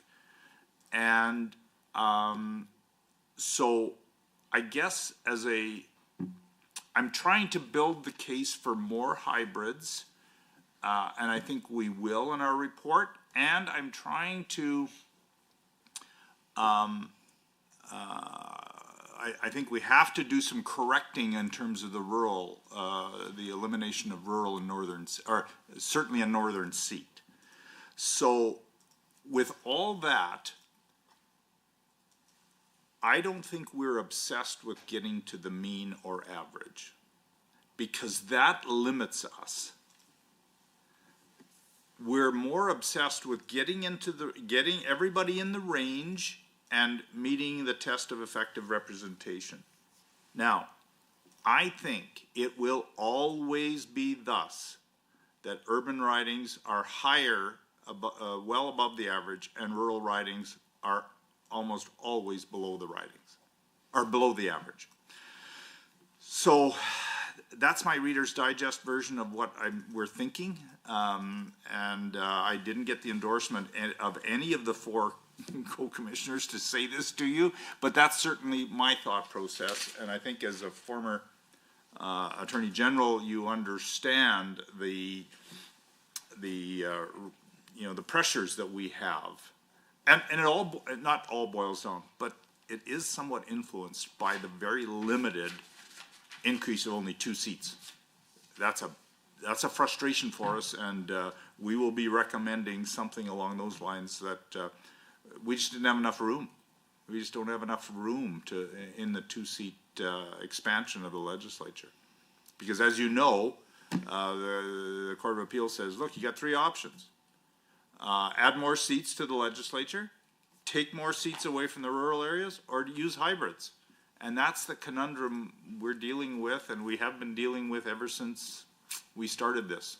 So I welcome some pushback on that, Ms. Ganley, or response. And I'm happy to provide it. What I would say is that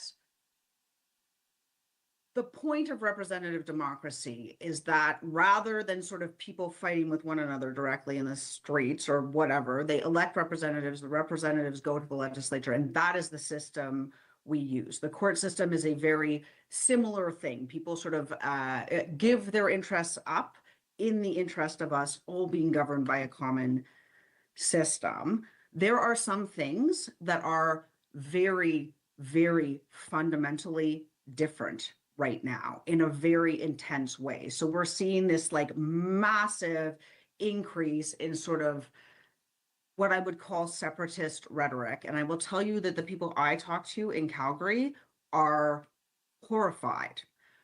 And I think when you're creating these hybrid ridings, you are putting an MLA in the position of simultaneously representing constituents who are fundamentally, morally, in their very souls, Albertans and Canadians at the same time, and others who believe that Alberta should separate, and that is their kind of one issue perspective.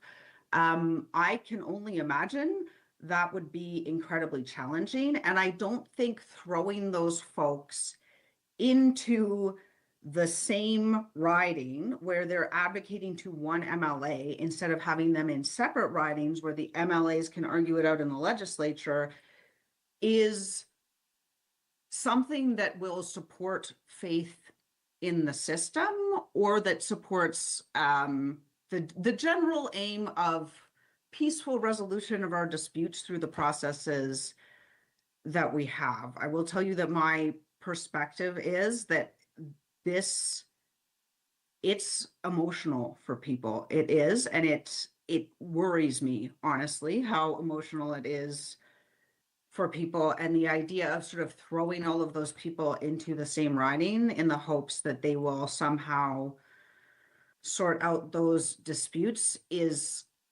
or understand one another better. I think much like when you're dealing with school children who may have had a dispute, do you know what I mean? I think I don't know that putting together two very angry and fundamentally opposed people under the same MLA rather than having that hashed out in the legislature is the right way to do it. I think that when I was first elected, they told us, there's 2 sword lengths between the 2 sides to avoid anyone getting into a dispute about it. And I kind of thought it was funny back then. Now it seems, I guess, less funny than it did at that time. And I just think that ensuring that those disputes are sort of going up through our representatives and into the process is the better way to do it. I do appreciate the perspective of the colleagues from the North who are sort of suggesting that these ridings are very large. They are very large. I would say there's sort of 1 MP, I think, for the entire Northwest Territories, and they seem to manage somehow. I think with the advent of modern technology, the size of the riding, I don't think it's the same kind of factor that it was once in history. In terms of the Calgary perspective, and I think you're right when you say that Calgary has had more of a pushback against this concept of hybrid ridings. And I do understand that it is a tool that is available. I think that it is a tool that should be used as sparingly as possible for the reasons I have just outlined. But I think Calgarians very much have a perspective in a lot of ways that we haven't always been represented. And there is feelings, I think, about Edmonton, as everyone is familiar with the whole Calgary and Edmonton situation. Sometimes it feels like it mirrors Alberta and Ottawa, although not obviously to that degree. But I think Calgarians really feel that we want to have our own voice, that we want to sort of have a seat at the table to be represented and to be able to send our own representatives that speak specifically for us. I think the reason you see that pushback, and in my understanding from both sides, both the rural or the small urban and from the sort of main city, is because we are acutely aware because of the sort of boom bust cycle of oil that has historically resulted in like sudden growth in Calgary. We are all very acutely aware of what those growth pressures feel like. And it's just it's a very different perspective, right? You know, there are a lot of disputes amongst Calgary communities, particularly in the inner city, about densification, about the like history of the neighborhood versus how we have to, and like the entirety of Calgary, like we feel that sort of growth pressure in our souls, right? Whereas rural areas feel the opposite. There are like fewer and fewer people often, although in some bedroom communities that'll be different, right? So like Airdrie and Okotoks are, I think, actually growing faster than Calgary. I don't want to say that definitively because I don't have the numbers in front of me, but my understanding is they are, and I have a lot of friends, obviously, in those cities, and they feel that their interests are different than Calgary, right? And I think just because of growth pressure creates scarcity of resources, and that results in people having what would otherwise be a logical thought sort of more emotionally, much like I described with this sort of separatist, anti-separatist thing. And I just think the result is people feel it very viscerally. I mean, that would be my best attempt to answer the question. Okay, I don't want to keep you, but I am watching the clock and we have the time, so that's why I'm engaging this repartee with you. Totally fair, totally fair. So you raise an interesting point, and like I guess I'd never thought of, I don't think it's ever been presented to us, is the issue of independence. But I'm not sure the good folks of Conrich and Enoch are, those are not hotbeds of separatism necessarily, according to my understanding. You know, those are the two examples I use, one from Calgary, one from Edmonton for the hybrids. So, but counter to what you just said, we had I can't remember the person or the electoral division last week, made a very strong point that hybrids help bring people together in exact response to your point that the institutions are under attack and things like that, that hybrids help force people to look at life from a perspective that's not their own. So there's that argument as well. I think what I would say in response to that argument is it suffers from a misunderstanding of human psychology. I don't think throwing two groups of people with wildly different perspectives in a room and hoping that they will sort it out, like the legislature and the court systems, those are the processes that we have for sorting those things out peacefully. And so I think you're much better off to send two representatives with those different perspectives to sort it out than to expect people within a riding to do that. I would actually say that the converse is true, that putting everyone into the same riding is likely to aggravate those differences. Ms. Ganley, thank you so much. Thank you you for participating in my dialogue. Much appreciated. I think we need to move on to the next presenter, and I'm going to call on Mr. Dale Nally. Is Dale Nally present? Thank you very much for your time.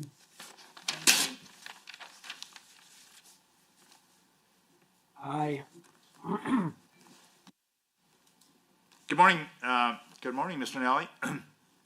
Good morning. How are you? Good. Please identify yourself and indicate for the record what electoral division you represent, and proceed with your presentation. Thank you. My name is Dale Nally. I'm the MLA for Morinville St. Albert. And so I'd like to thank you for allowing me to come in today and to speak to you about the electoral boundaries. I'm going to be very clear in what I'm in favor of. I am in favor of what I call the urban riding. I know you'll hear it referred to as hybrid, but I prefer the word urban. I can tell you that there is a growing division in Alberta right now between urban and rural ridings. And I presume that you're going to hear from MLAs from urban ridings that don't want part of rural Alberta in their riding. And I presume you will probably hear from rural MLAs that wouldn't prefer not to have urban parts of their riding in their rural piece. So you're going to hear from all different perspectives. I think that my situation is unique because I actually represent one of those hybrid ridings. And I can tell you that when the boundary was first created, it was back in 2017-18 when the NDP were in government. And this was the Morinville St. Albert. The unique riding was created. It was a third St. Albert, a third Morinville, and a third Sturgeon County, which included Legal, Redwater, Bonnecourt, and Gibbons. So it is your quintessential hybrid or urban riding. And it was also the riding where I lived in. And so it probably wouldn't have been my first choice at the time. I would have preferred to have been door knocking in a community that I exclusively lived in. And so this was unique. But I have to tell you, representing that riding now for 6 years, I've changed my opinion on the hybrid ridings. And I believe that being a urban MLA has allowed me to be a better MLA. I'm a member of cabinet. I'm a member of Treasury Board, and I do not have the luxury of just wearing an urban hat or a rural hat. But if the only people that I'm listening to are urban or rural, that's the perspective that I'm going to bring forward. And so there's a couple of reasons why I believe I'm a better MLA because of the hybrid riding. One is that it provides enhanced representation because I am listening to a more diverse group of constituents. And so when I'm in the rural part of my riding, I hear their perspective on rural crime. I sat at a constituent's coffee table in their kitchen having coffee with them. And they told me about a time when they were robbed on their farm. And they could see the lights of the bad guys. They could hear them in the Quonset helping themselves because they knew that they had 20 minutes before the RCMP would show up. And all they could do is sit behind a locked door in their house and wait. And that, I got to tell you, when you hear a person and when you look them in the eye as they're telling you this story, it changes your perspective. But conversely, I'm also able to speak to constituents who tell me why they value the policing authorities, specifically the RCMP, and they like the tradition and the history that goes along with it. And so it forces me to be a better representative because I'm listening to a more diverse group of constituents.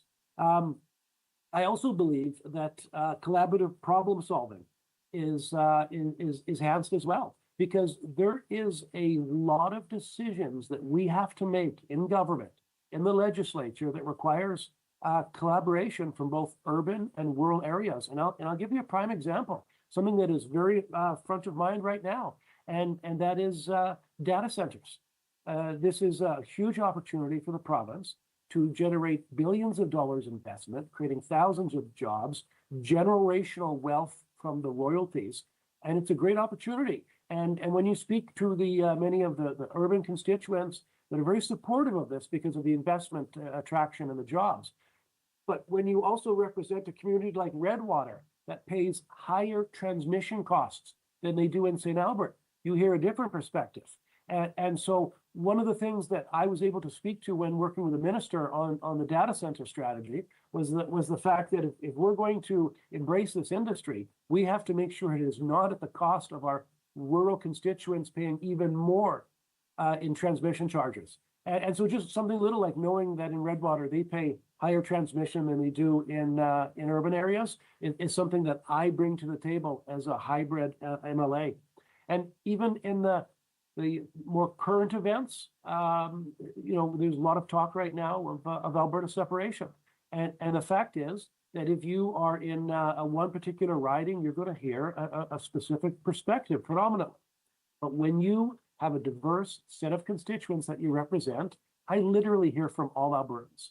And so I hear from people that want a stronger Alberta in a united Canada. I hear from people that do want an independent Alberta. And so again, as a elected representative, having a diverse set of constituents makes me a better MLA. it allows me to make better decisions as an MLA. And so I know I spent a lot of time talking about the hybrid nature. I hope that we go with more of these hybrid ridings. My particular riding, Morinville St. Albert, is almost perfect. And the only thing that's lacking is I don't represent any First Nation communities. And so I know that there's a proposal in front of you to include part of Lac St. Anne in Morinville St. Albert. And I hope you consider that, because having a First Nation community is probably the last piece to making my riding near perfect. So I'm supportive of hybrid ridings, and I hope that you consider more of them. It will help us bridge the divide that is happening between rural and urban Alberta. Right, I think that is probably most of my 6 minutes, and I'll turn it over to you if you have any questions. Well, thank you, Mr. McNally. Yes, Nally. Sorry, Mr. Nally. It's unfortunate we didn't have a formal debate between the two presenters. But Mr. Clark, questions? Yeah, thank you very much, and thanks, Minister, for being here. It's good to see you again. You know, one of the sayings we have on the panel here is hybrids if necessary, but not necessarily hybrids. And it just, the timing is really interesting, following Ms. Ganley, who I think made essentially the opposite argument as Justice Miller alludes to. So it's just interesting. So what I'm really interested in, though, is you seem to have outlined a set of conditions where a hybrid can work. And that is, you've got, in your case, I've written down St. Albert, Morinville, Redwater, Gibbons, Legal, Bonaccord, you know, sort of essentially three legs of a stool is what I see here, is no one of those three really dominates. And so all those different groups feel like they're part of it. And for anyone to be successful electorally, you're going to need to appeal to at least two of those three groups. And that creates that kind of balance. We've got some others around Calgary, and although some would disagree, rolling in Conrich, which really faces Calgary, rolling in Elbow Valley into West, which shares infrastructure with Calgary, those seem to meet a pretty reasonable test of what an effective hybrid can be. I think where the challenge comes, and others have pushed back on, is saying, well, if you've got like 80-20 one group over another, the 20 inevitably feels like they don't have a voice. So I guess my question is, your St. Albert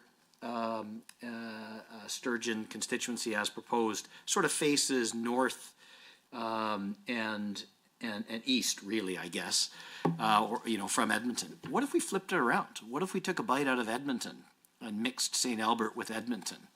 How would you feel about that? Do you think that's a reasonable mix? Listen, I think it doesn't give you the diversity of opinion, because, and I'm not suggesting what you're throwing out is necessarily a bad thing, because I think the more diversity, the better. I don't think you'll get quite as much diversity as you putting two municipalities together versus an urban and a rural, but you would get some diversity, and that would of course be a good thing. In terms of putting St. Albert with Edmonton. Listen, if that were to be one of the ridings, that's actually a unique value proposition. And I hadn't thought about it, but I got to tell you, it meets the definition of diversity. And if you look at St. Albert, we actually have 3 MLAs. We have one MLA who exclusively represents St. Albert. So if you're saying if we put a piece of Edmonton with a St. Albert, would that make her a better MLA? I got to tell you, if I'm listening to my own arguments, then it would, because she would be now listening to St. Albert as well as Edmonton. So I'd have to say yes. But I would also say, but don't get rid of the St. Albert Sturgeon riding, because that also gives a different set of diverse opinions. And the third MLA only became a St. Albert MLA. Parkland has a sliver of St. Albert, and they only became a St. Albert MLA because St. Albert took over some land from the Sturgeon County so they could expand. But I would suggest give Parkland a bigger piece of St. Albert. So then you would get 3 true St. Albert MLAs. And I think that the diversity of perspectives, I would have to say yes. I would agree with that. That would be some great decision making. One more just really quick question. I don't know the good people of St. Albert that well. Do they feel like they're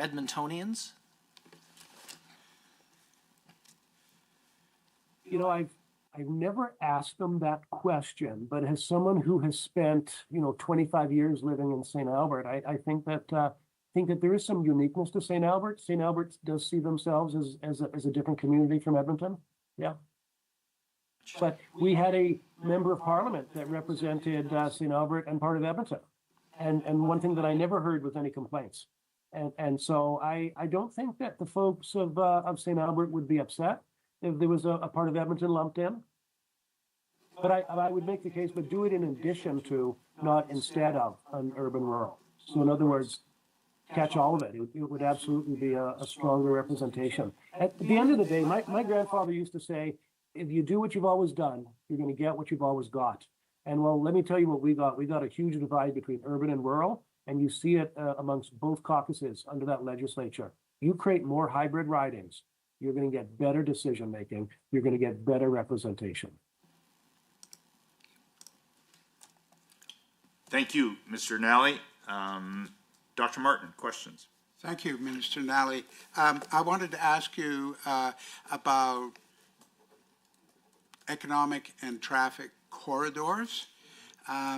There's, for example, it seems fairly clear to me that there's a connection between Redwater and the industrial heartland, which is to its south and southeast. But also along Highway 2, Morinville and Legal. Do you see growth of residential developments along those two corridor zones? Yeah. Yes, I do. Part of the strongest growth in my riding is North St. Albert. And so at the back of my mind is the concern that I'm close to I've got a pretty strong balance of diverse perspectives.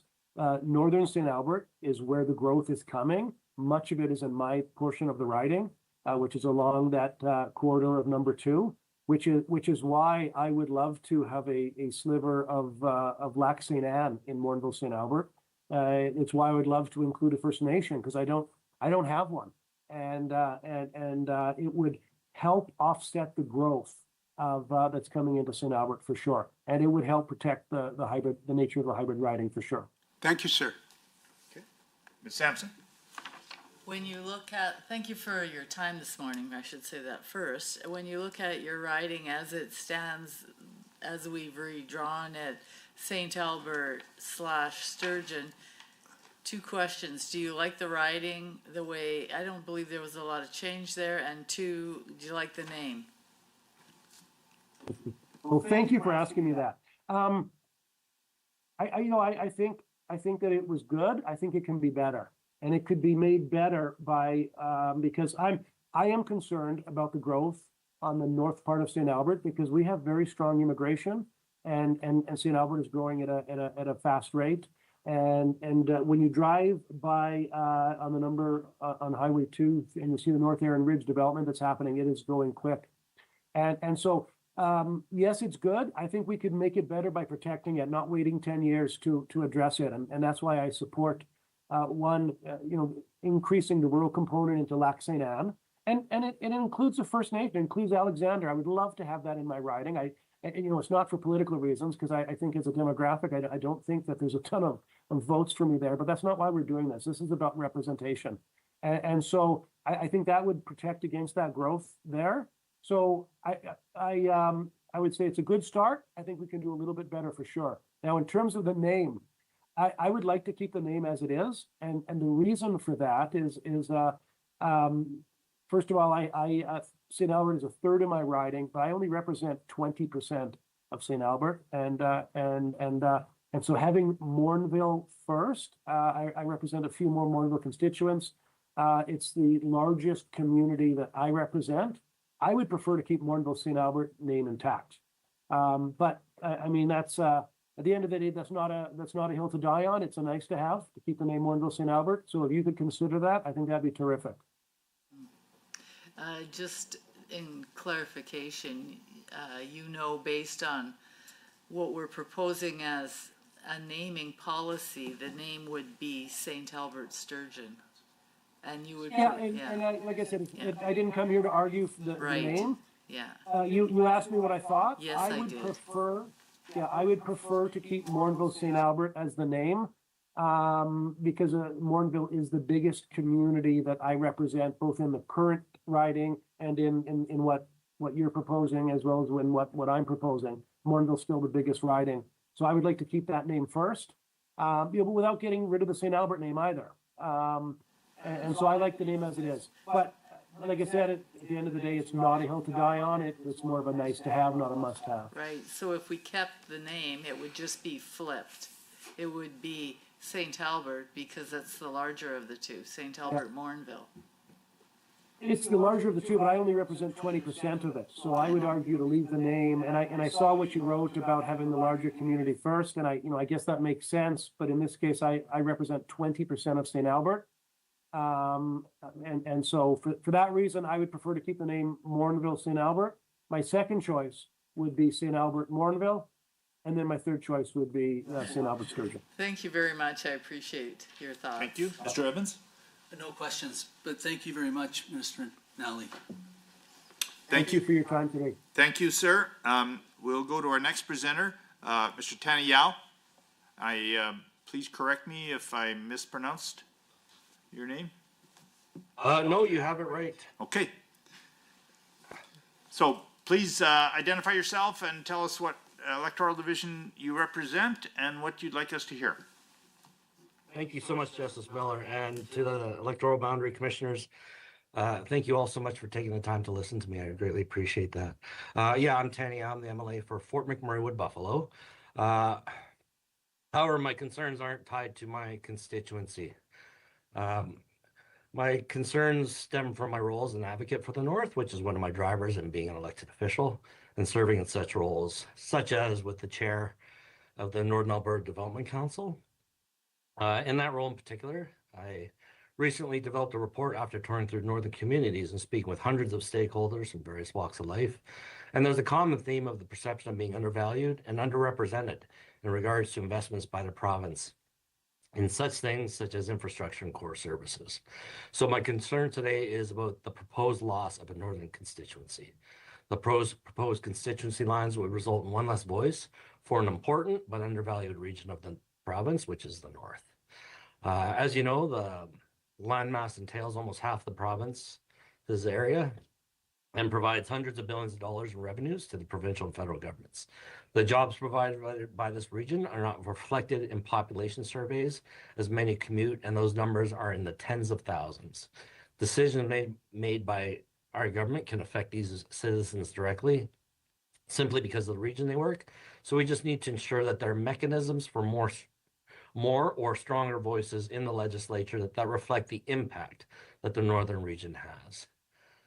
Also, the practical accessibility to in-person representative meetings is an important aspect for our democracy. Travel within a constituency should be reasonable and should support effective representation. So aspects like population spread for constituencies should have some reasonable assumptions for fewer constituents in a large area, and it should be a reasonable expectation that denser populations can respectively be represented with a higher ratio in a smaller area. We need to maintain a balance of influence that not only acknowledges population, but also the land area as well as the economical influence. A third argument I have is that I also must highlight that there's a disproportionate number of Indigenous people in the North. Numbers I discovered reflect approximately 18% of the population are Indigenous in Northern Alberta, compared to 6.5% in the rest of Alberta. So my ask is, if the Boundaries Commission recognizes reconciliation, ensuring Indigenous peoples are represented in our legislature, maintaining a constituency in the region of Slave Lake would be a strong symbol of this, in addition to it being logical for other reasons that I mentioned earlier. I hope you will consider my plea to maintain these numbers of the northern constituencies. I should also note, I hope that you had received a package from all the northern MLAs with our written concerns. And with that, yes, thank you so much for hearing me out on this issue. I'd like to start because of your involvement with the Northern Alberta Development Council. tell me, sir, what do you consider north? What's the southern boundary of the north? And if you could describe it in terms of I guess a latitude or parallel, that would be helpful. Absolutely. Actually, we've had many discussions about that, and that was included in our fact-finding mission was as we toured the north. In general, we find that people really identified Highway 16, which goes from Jasper all the way to Lloydminster, as that line in the sand, with about 100-kilometer boundary around Edmonton. And we are arguing to try to make that the official definition of the north, because depending on which department you go to, they will have slightly different definitions. Even the Northern Alberta Development Council has a very interesting line of delineation to the north, which I can barely even explain myself. Okay, so correct me if I'm wrong. So you're saying Highway 16, which I don't have a map right in front of me, but starting in Jasper, and it would kind of careen south to Lloydminster, and then you do a bubble around Edmonton of about 100 clicks. Yes, sir. Okay. Tell me a little bit more, if you can encapsulate your work of NADC, your fact-finding. Is it a legislative committee, or is it a private nonprofit situation? Describe that for me. Northern Alberta Development Council is supported by the province. It was developed by the province to ensure that the voices of the North are heard as another advocacy channel for them. To that effect, the Northern Alberta Development Council provides annual reporting on issues regarding the North. And the last report I did, which is has been approved by the minister but has yet to be tabled in the legislature, is a very encompassing report that provides all the feedback from all the northern communities about everything from our boundaries to just these concerns about being not fully supported by the province in regards to funding supports and other things for things like infrastructure. So a big complaint is roads and internet access, things like that. Okay, good. Thank you. Mr. Evans, any questions of this, of Mr. Yao?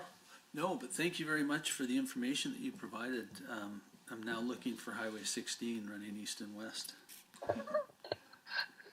Okay, Ms. Sampson? Thank you very much. You've just added a little piece to the puzzle that I've been struggling with that line with Highway 16. And when I look at the map here, I see, in fact, if you drew a straight line, Goes right through Edmonton. it would go below Edmonton to Lloydminster, because this is Jasper here, and Lloyd is here, and Edmonton is there. It goes right through Spruce Grove. Yeah, so I'm excited that you, and are you saying that NADC is got agreement on that portion above Edmonton is considered the north? Yeah, the NADC lines, the Northern Alberta Development Council, if you actually go on their website, it's a very zigzagging line, which we were never able to get explanations as to how they chose those initial boundaries to begin with. So when I was proceeding with this report for the Northern Alberta Development Council, the direction we actually received from the ministry was to use that as the boundary as to which communities we invited was that Highway 16 route. Yeah, admittedly, it drifts a little bit below Lloydminster, but just so you know, even communities like Camrose and Drayton Valley and that argued that they'd be part of our NADC. And we had other communities that are currently within the existing boundaries that did not want more because there were concerns about dilution of their voices. But in general, we really found a lot of support that Highway 16 seemed to be a reasonable line in the sand to identify the north. And our boundary for the north is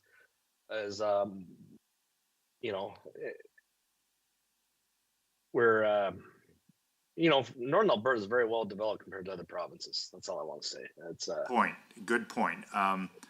and not as developed as you'd like, but in terms of infrastructure. But I'm looking at the map that my colleague just referenced, and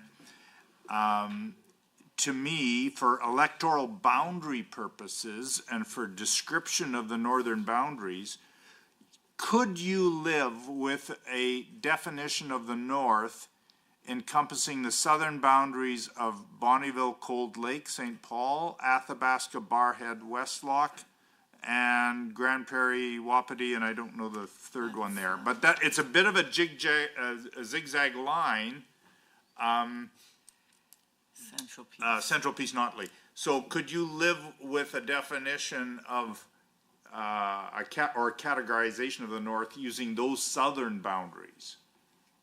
Yeah, I believe so. I think it's fairly close to what has been suggested previously. And again, we just chose to simplify it by based on guidance from the ministry to just use Highway 16 as our general boundary. And how long has NADC been operating? When was it established? It's been a few decades now. I think it was started up in the 70s. Okay, so it's a long-standing group then. Okay, thank you. Dr. Martin, any questions? Thank you very much. Thank you for being here today. You alluded to your letter, which many of your, all of your colleagues in the North are signatories to, and we take that letter very seriously, and we've heard a very great deal about the Northern voice in not only the submissions that we have received. Over 1,100 submissions, and a very large portion were about the North in one way or another. We also have heard from the MLA, at least 3 MLAs in the North, and indeed yesterday evening we heard from Mr. Sinclair. All of you on the same song sheet, which is wonderful to see. And it may very well be my experience the only time we've had 10 MLAs speaking with a single voice on the importance of this very important topic of Alberta's North. I wanted to ask you a bit about your own writing, if I may. You know, just to secure the major point about transportation awkwardnesses, I think you face a very great set of transportation difficulties. How do you manage to deal with the northern half of your own riding? We're very encouraged in the North by the Premier's dedication to getting Highway 686, which goes from Fort McMurray to western to the Peace Country. We're very encouraged by that. They've also made a point of Minister Dresham investing in highway infrastructure to twin our highways north of Fort McMurray. And again, these are attempts at trying to make things like commuting less attractive and living in Fort McMurray more attractive. For your awareness, there's over 40,000 camp beds in the region, and a third of them, the people that stay in these camps, live out of province.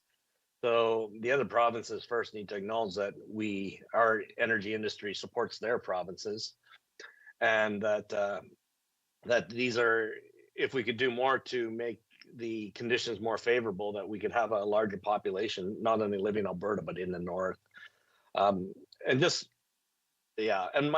want to point out one last thing. The same concerns that Alberta has with concerns to Confederation and being represented in Ottawa are the same concerns that Northern Alberta has in relation to provincial politics and being represented at the legislature in Alberta. Again, it's about just so many benefits coming from the northern region that benefit all Albertans, but the desire is just to not only be represented well, but to ensure that we have the investments to ensure that these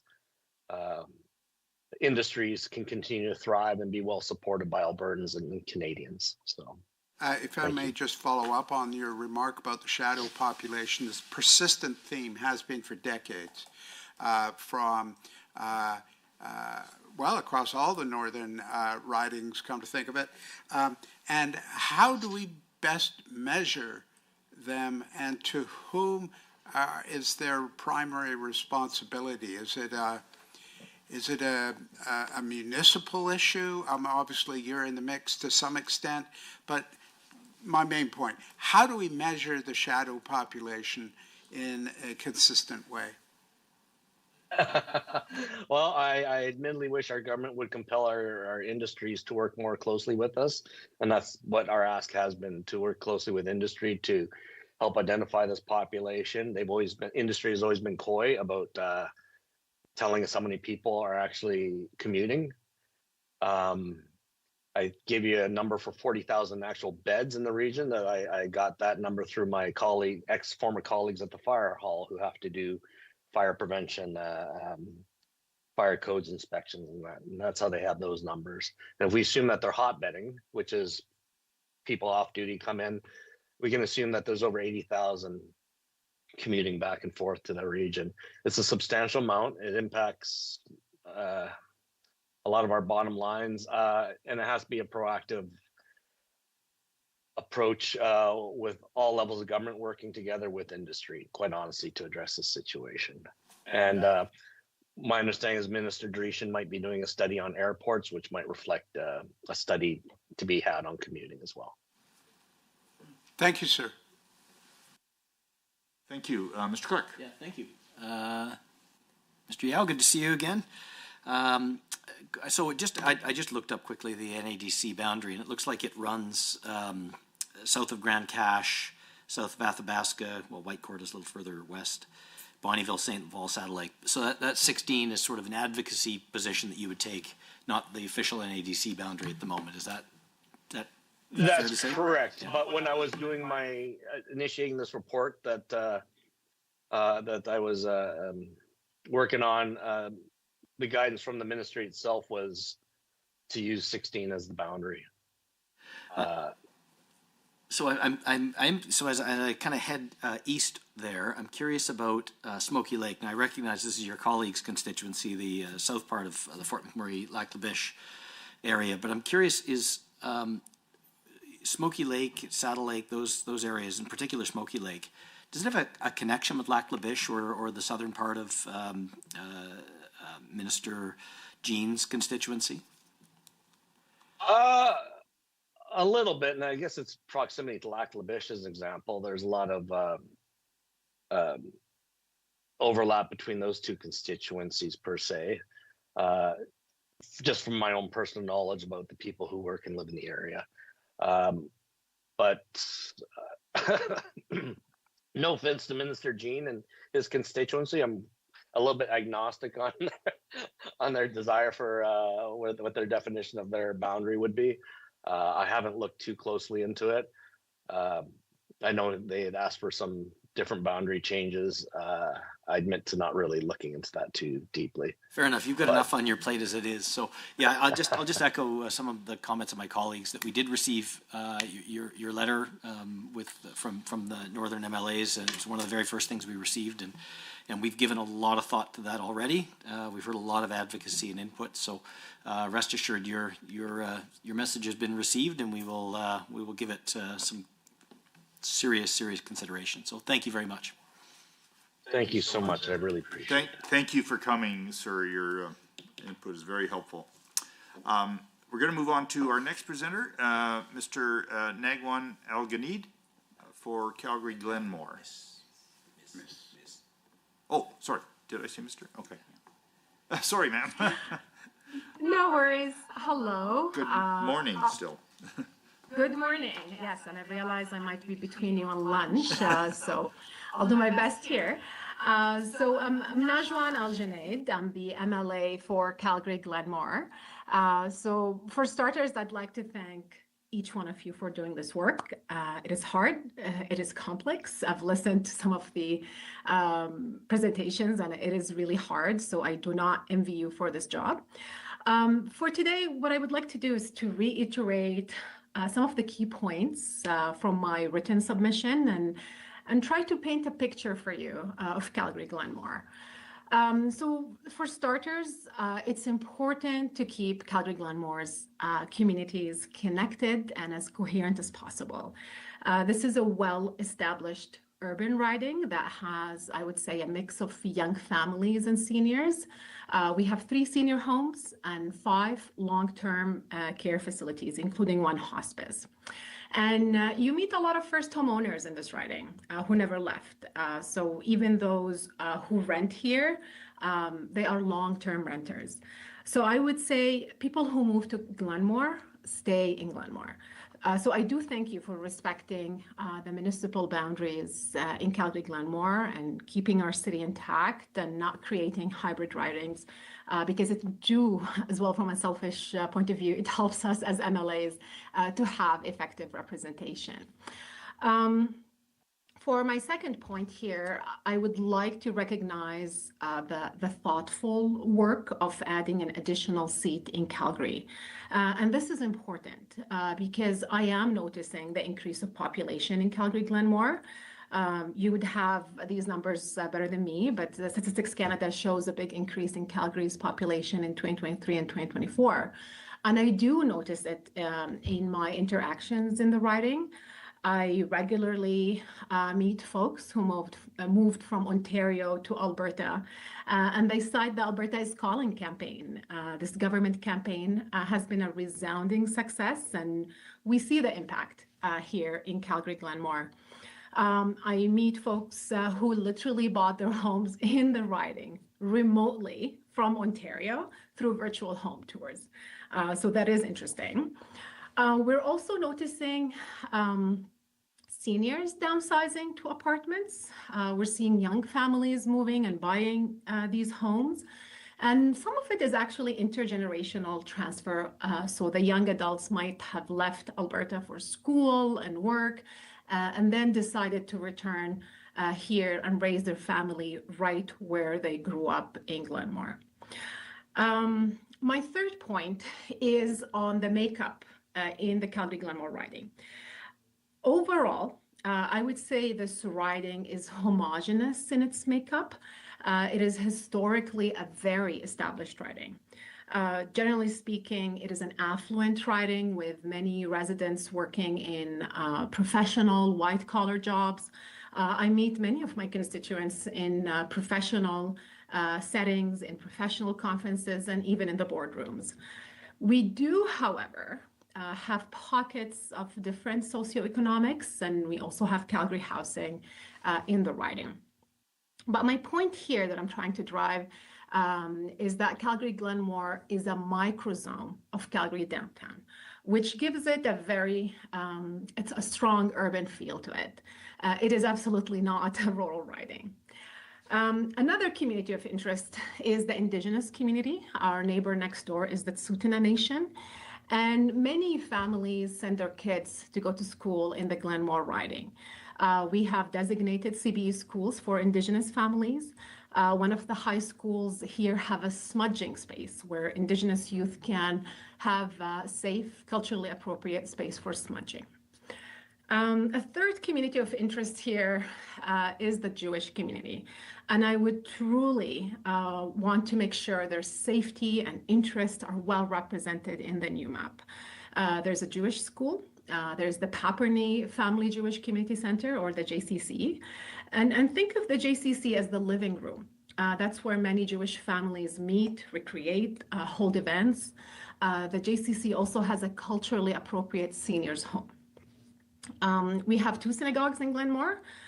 The Beth Tzetek Synagogue specifically has a banquet hall for signature events throughout the year. And considering the increased concern with safety and security in the Jewish community and for better representation within the community, we need to keep the connectedness of the Jewish community in mind. The fourth community of interest is public healthcare workers, and we have the Rocky View Hospital in Glenmore, and it is an incredibly busy hospital. And because it is a big operation, there are many healthcare workers and doctors and nurses living in the community. So in conclusion, I would say, while Calgary-Glenmore is monolithic in its nature, we do have communities of interest with specific needs and services that they require in the riding. So we must consider this coherence and connectedness. My goal is never to paint the riding with one brush. And while the riding is historically established and wealthy in nature, we do have pockets of different socioeconomics. So we're very mindful of this dynamic. I think this draft maps recognizes the fast rate of growth in our city by adding the additional seat, which will help in effective representation, especially as we have a strong urban riding here. So thank you again for respecting the municipal boundaries in this draft map, and thank you for having me today. Well, thank you very much. When you said you're going to paint a picture, you're a good artist. We do have an idea of your riding, and partly maybe I'm so much more impressed with it because I'm not a Calgarian, but my sister had lived in Glenmore since 1966, and she just recently sold her home, and so you describe a part of the demographic perfectly as I understand it. But let me turn it over to the other commissioners. Ms. Sampson, questions of this presenter? Thank you for your presentation today and follow-up. The riding itself has not changed much, just a slight adjustment from Elbow to McLeod. Are you, based on your comments, I can assume that you're pleased with the proposed map, the proposed new map that we've showed you? I mean, it's about representation, and I think having the rest of Lakeview from North Glenmore and Kingsland, it makes sense to me. I am sure there are many factors for this choice, but I think it makes sense from a riding perspective. Good, thank you very much. Mr. Evans? What kind of growth and development is taking place in terms of residential development in the Calgary-Glenmore riding? Yeah, there was a big project that became controversial. You probably have heard about it in the Glenmore Landing, 4-5 high rises. But that was the biggest development that was going to happen. But then it became controversial and it was shut down, so it's no longer happening. You see a lot of single homes here, so it could be like an update. Like that's the type of development that happens here, a lot of single homes. Slow apartment buildings, we're seeing a lot of opposition, I would say, for apartment buildings. And that was very evident in the Glenmore Landing development. We're obviously like any other riding in Calgary. There's the need for housing and improving affordability in the province, in the city. But I would say the majority of the development is single homes and just changing the older bungalows or the older homes into big single homes. Your population growth has been pretty static in this particular riding. And that's a reflection of, as I mentioned, you have people first homeowners who stay here forever, and then if they downsize, there's that intergenerational change that happens among families, and the seniors move into long-term or senior homes or apartments within the community. Yeah. Appreciate your presentation today. Thank you for having me. Okay, Dr. Martin. Thank you. I thought there was an airplane in your background, oh, there you are. Thank you for your presentation. It was very helpful. Sorry, this is my system. Oh, I see. I'll just speak louder, shall I? I wanted to ask you, you already mentioned about the neighborhood we have added, and you're comfortable with that. What is the relationship of the community with the area north of the Glenmore Reservoir? It seems on the page to be isolated from the rest of the riding. Kingsland or the rest of North Glenmore? Lakeview. Lakeview. Yeah, I mean, the people who move here also love the Glenmore Reservoir area. Okay.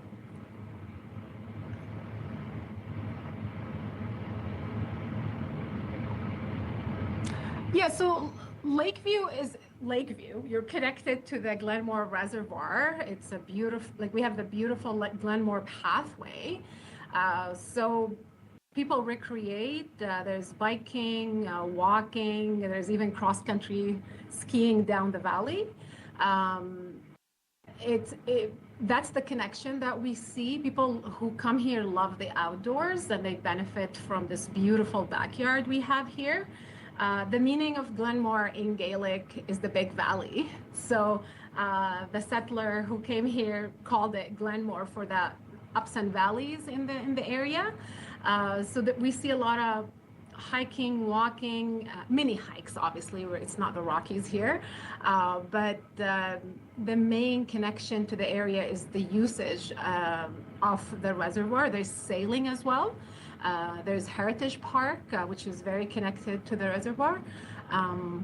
So it makes sense to me that you're adding the rest of Lakeview to Glenmore. It was always a puzzling thing for us on why half of Lakeview is with Glenmore and the other half is with Elbow. That's helpful. There's a famous golf course there as well, come to mind. Yes, of course, Right. Lakeview Golf. Okay, thank you very much. Thank you. Thank you for coming. No questions from me, but thank you so much. Yeah, thank you very much. And like I said, you did paint a very good picture of your electoral division. And we'll now move on to our last presenter, I believe, of the morning. Yes, Mr. Grant Hunter. He's not on yet? Oh. Well, maybe we could talk to Najwan more. Happily. Well, This is not too much- actually, I held off on a question because of timing, but you did mention the Tsutsina First Nation. Now, as you probably reviewed the entire report, you did see our proposal to include Enoch in West Edmonton. Now, Tsutsina couldn't go into yours, but what do you say about it being conjoined with a electoral division north of you? Like Elbow or west? What were you suggesting? Well, is it north? Am I got my directions wrong? South of you.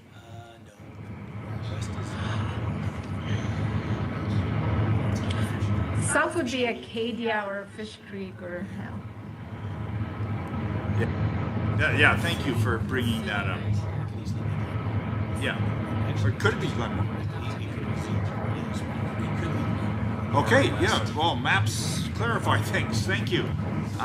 So what do you say about possibly bringing that into your riding or a neighboring riding?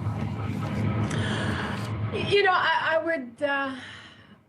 wouldn't want to speak on behalf of the Tsuut'ina Nation. Obviously, I'm hoping they did submit and you had the chance to ask them. Obviously, it's a small community, but it's a very concentrated community. I think around 1,300 in there. I wouldn't dare, honestly, to speak on behalf of the Tsuut'ina Nation. I was merely explaining the connection they have to Glenmore. I do a lot of community visits in Glenmore, and I'm often door knocking homes with Indigenous communities, and they are from the Tsuut'ina Nation who moved, or just the kids in schools. And so I think we should ask the nation how exactly they see their interests align. I go back to that effective representation and how we make sure the communities are well represented, their views, their interests, their economic interests, and especially their connection to the land. Obviously, you know, Glenmore has a lot to offer, but there's that whole area that, you know, we border with them. The Banff Jasper. So it is still part of the Banff Jasper in your draft map, okay. Yeah, so this is all to say, I think it'd be wise to have a conversation with them. Right, okay, so can I summarize your position that if they in fact are content and would like to join with a Calgary riding, you'd be content to receiving it in Glenmore? we're happy to represent and build more relationships with them. I did attend a few of their events. I got invited to the opening, obviously next to me, the Costco and that whole plaza. So I'm happy always to have conversations and represent them, but it's best to ask them directly where their economic and spiritual and strong connections to the land would make sense to them. Okay, well, thank you. Thank you. Anything arising out of my point? Okay, okay, we'll excuse you again, and hopefully Mr. Hunter is, he's still not in. Okay. He's got till, he's not expected till 12:20. Okay, in fairness then, okay, yeah. So you can go to lunch, early lunch, I think. Okay, thank you. Thank you, folks. Take care. Okay, bye-bye. Okay. Yeah. Be quiet.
Where?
Hello, I'm just doing a check for sound.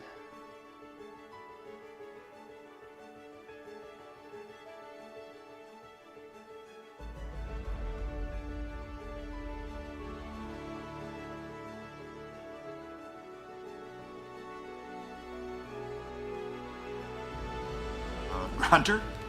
Hi, Grant. Can you hear us okay? I can hear you. Great, thanks. We're just going to get started here. Good morning and welcome. Thank you for coming. You're early, which helps our schedule, so that's great. Of course, you are the MLA for Tabor-Warner. Tell us, introduce yourself and please proceed. All right. So can you hear me now? Yes. Yes. Okay, good. All right, well, thank you. I appreciate the opportunity to be able to present to the commission today. I want to talk about, I want to present from, I guess, two lenses, from an economic lens and from a political lens. And obviously, as a politician, I'm going to have that political lens. But I think that I want to first of all start out by saying that, look, I'm very much in favor of a quad hybrid boundary configuration for Lethbridge and surrounding area. I think that as has been seen for many years, that the Lethbridge is a hub for economic development and economic activity in that region. And you do have kind of anchor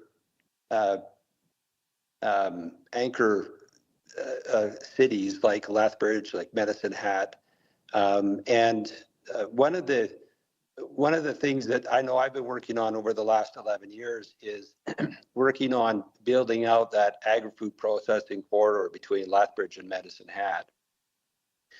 And I'm sure you're aware that that we have Canada's premier food corridor between Lethbridge and Tabor, and so I want to just kind of talk about that, because it's interesting that I've heard some present that that it's important to have cities remain part of, cities have ridings that are only from the cities because the commonalities that that you have in the cities. And I was thinking about that, and I thought, well, that first iteration that I saw from the commission put Coaldale in with Livingston McLeod. And I was thinking about commonalities of Coaldale with Livingston McLeod. And I thought, there's no commonality there. Coaldale is, the commonality that Coaldale has is with Lethbridge and with Tabor and with Lethbridge County, an MD of Tabor. And so I guess when I hear people say that you need to, the commission needs to really think about commonalities, and cities have commonalities, therefore they just have to be the same as what we saw with Lethbridge East and Lethbridge West. I think that is maybe it works for Lethbridge, that commonality, but it doesn't work for the commonality in terms of Coaldale with again, Livingston McLeod. I don't think there was any commonality there. And even in the last iteration, when in 2019, when Cardston, I used to have Cardston Tabor-Warner was my riding. When I first was elected in 2015, you had, it was broken up into Cardston-Siksika. And I was thinking, well, where's the commonality in a riding from Cardston all the way up to just east of Calgary?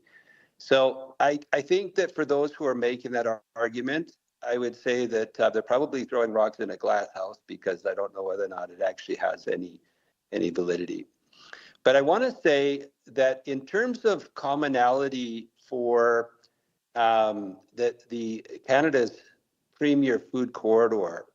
I want to give you an example of a company called New Cold, and they just built in Coaldale a $222 million food logistics center.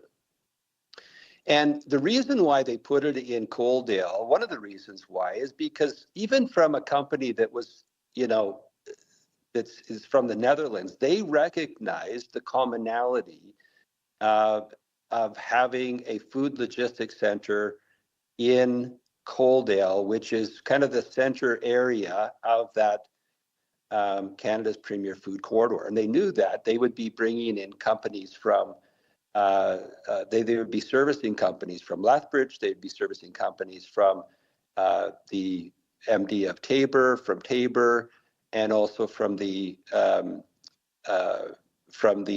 farmlands in Lethbridge County. And that company, one of the largest investments in that area, because they recognize the commonality that is that Canada's premier food corridor. So I think that it's important for the Commission to recognize that.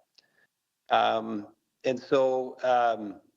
I don't think that New Cold, if you ask them, well, what if Coaldale was to be part of the Livingston-McLeod riding, would there be, what kind of commonality would there be? And they would say there's no commonality.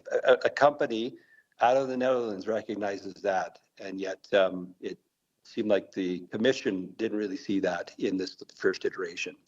So that's the first point that I wanted to make in terms of an economic perspective. The second perspective I want to be able to present is in terms of on a political lens, is that Lethbridge will be better served with a quad hybrid system.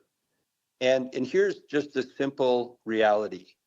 In Lethbridge, if Lethbridge was to embrace a 4 ridings constituency configuration versus the current 2 riding configuration, right now, as it sits, Lethbridge would have 3 ministers representing Lethbridge's interests in cabinet versus just 1 right now. Now that's substantial, because you have 300% increase in voices around the cabinet table. And for those who say, well, there's little value to that, I don't think they've ever been in cabinet.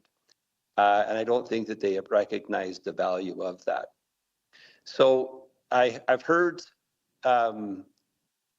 it said, and you've probably also heard it said in describing the South, is they often call it the forgotten South.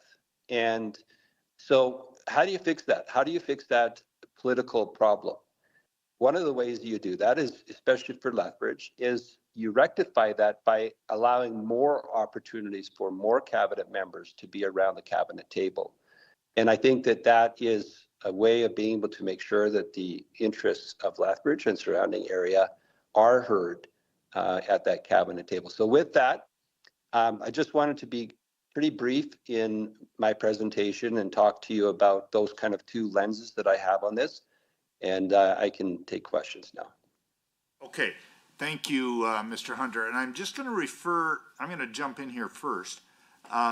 Currently, there are 8 ridings in the South. If you follow me, and I'm just looking at the old map, Livingston, McLeod, Carson-Siksika, Tabor-Warner, that's 3. Brooks Medicine Hat, Cypress Medicine Hat, that's 5. And 2 Lethbridge. I guess that's 7, right? Yeah. Currently. Now, the first we heard of this, and I like the terminology, the quad hybrid. I think that's a useful term for us. So the first time we heard about this quad hybrid, I believe, was the evening we sat in Lethbridge back in late May, where Cameron Mills put forward the proposal. And he said, if you look at the South, look at Cypress Medicine Hat and Brooks Medicine Hat as taking care of the Southeastern. His proposal was 4 more ridings, this quad hybrid that you proposed. You realize if we were to go to that route, first of all, you're losing a electoral division in the south. I don't think so. I've heard you say that in the past. I don't believe that's the case. The south, first of all, is if you're taking the south, you're considering south of Calgary. And in reality, it's that eastern slope that I think that probably should be probably broken up into maybe two ridings. And so I don't think that you have to see it in terms of losing another riding. You can keep that configuration of having more, the same amount of ridings in the south. But again, I'm only speaking specifically to the issue of, how Lethbridge should look. And I'm showing it to you from again, a political lens and an economic lens. What you decide to do, what the commission decides to do from, in the eastern slopes, that's up to you. I mean, you guys can figure that out. I don't think we need to lose, and I don't think we should lose another riding in the south. That's not something that I'm advocating for at all. Okay. Well, then, to me, that was one of the advantages, because we have to worry about the whole province, and there's this constant pressure to take out constant, and I'm not exaggerating. It is a constant drive to remove rural representation. If you look at Appendix D, you look at the pressures we have. So to me, the quad hybrid advantage was to say, okay, we can square this circle, give strong representation to this agri-food corridor, and give up a riding outside the major metropolitan areas and kill two birds with one stone.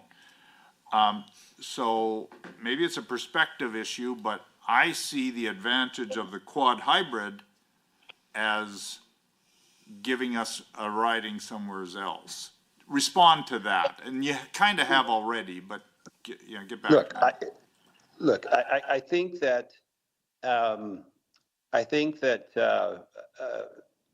the idea of losing another rural riding, I'm not in favor of that at all. I don't think that is good representation.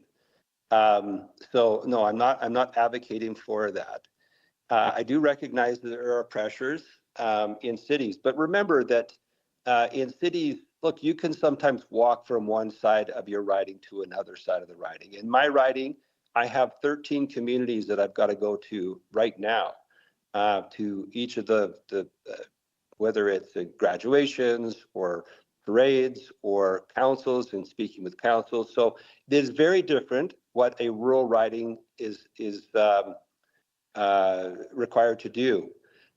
With the quad idea, that actually makes it so that it's a little less onerous on those rural ridings. They've got, if you did, again, if you broke Lethbridge up into 4 ridings, you've got 25,000 in a very, very small area. And then you would need to have another, 25,000 outside of that to be able to make up the rest of that riding, which is far more reasonable, far more workable, in my opinion. I do like that that hybrid approach.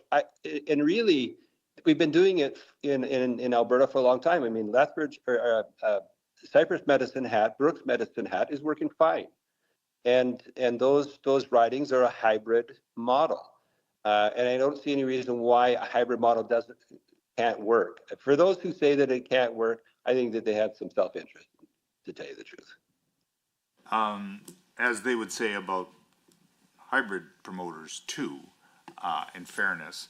But let me pose one more scenario to you, then I turn it over to the commission. My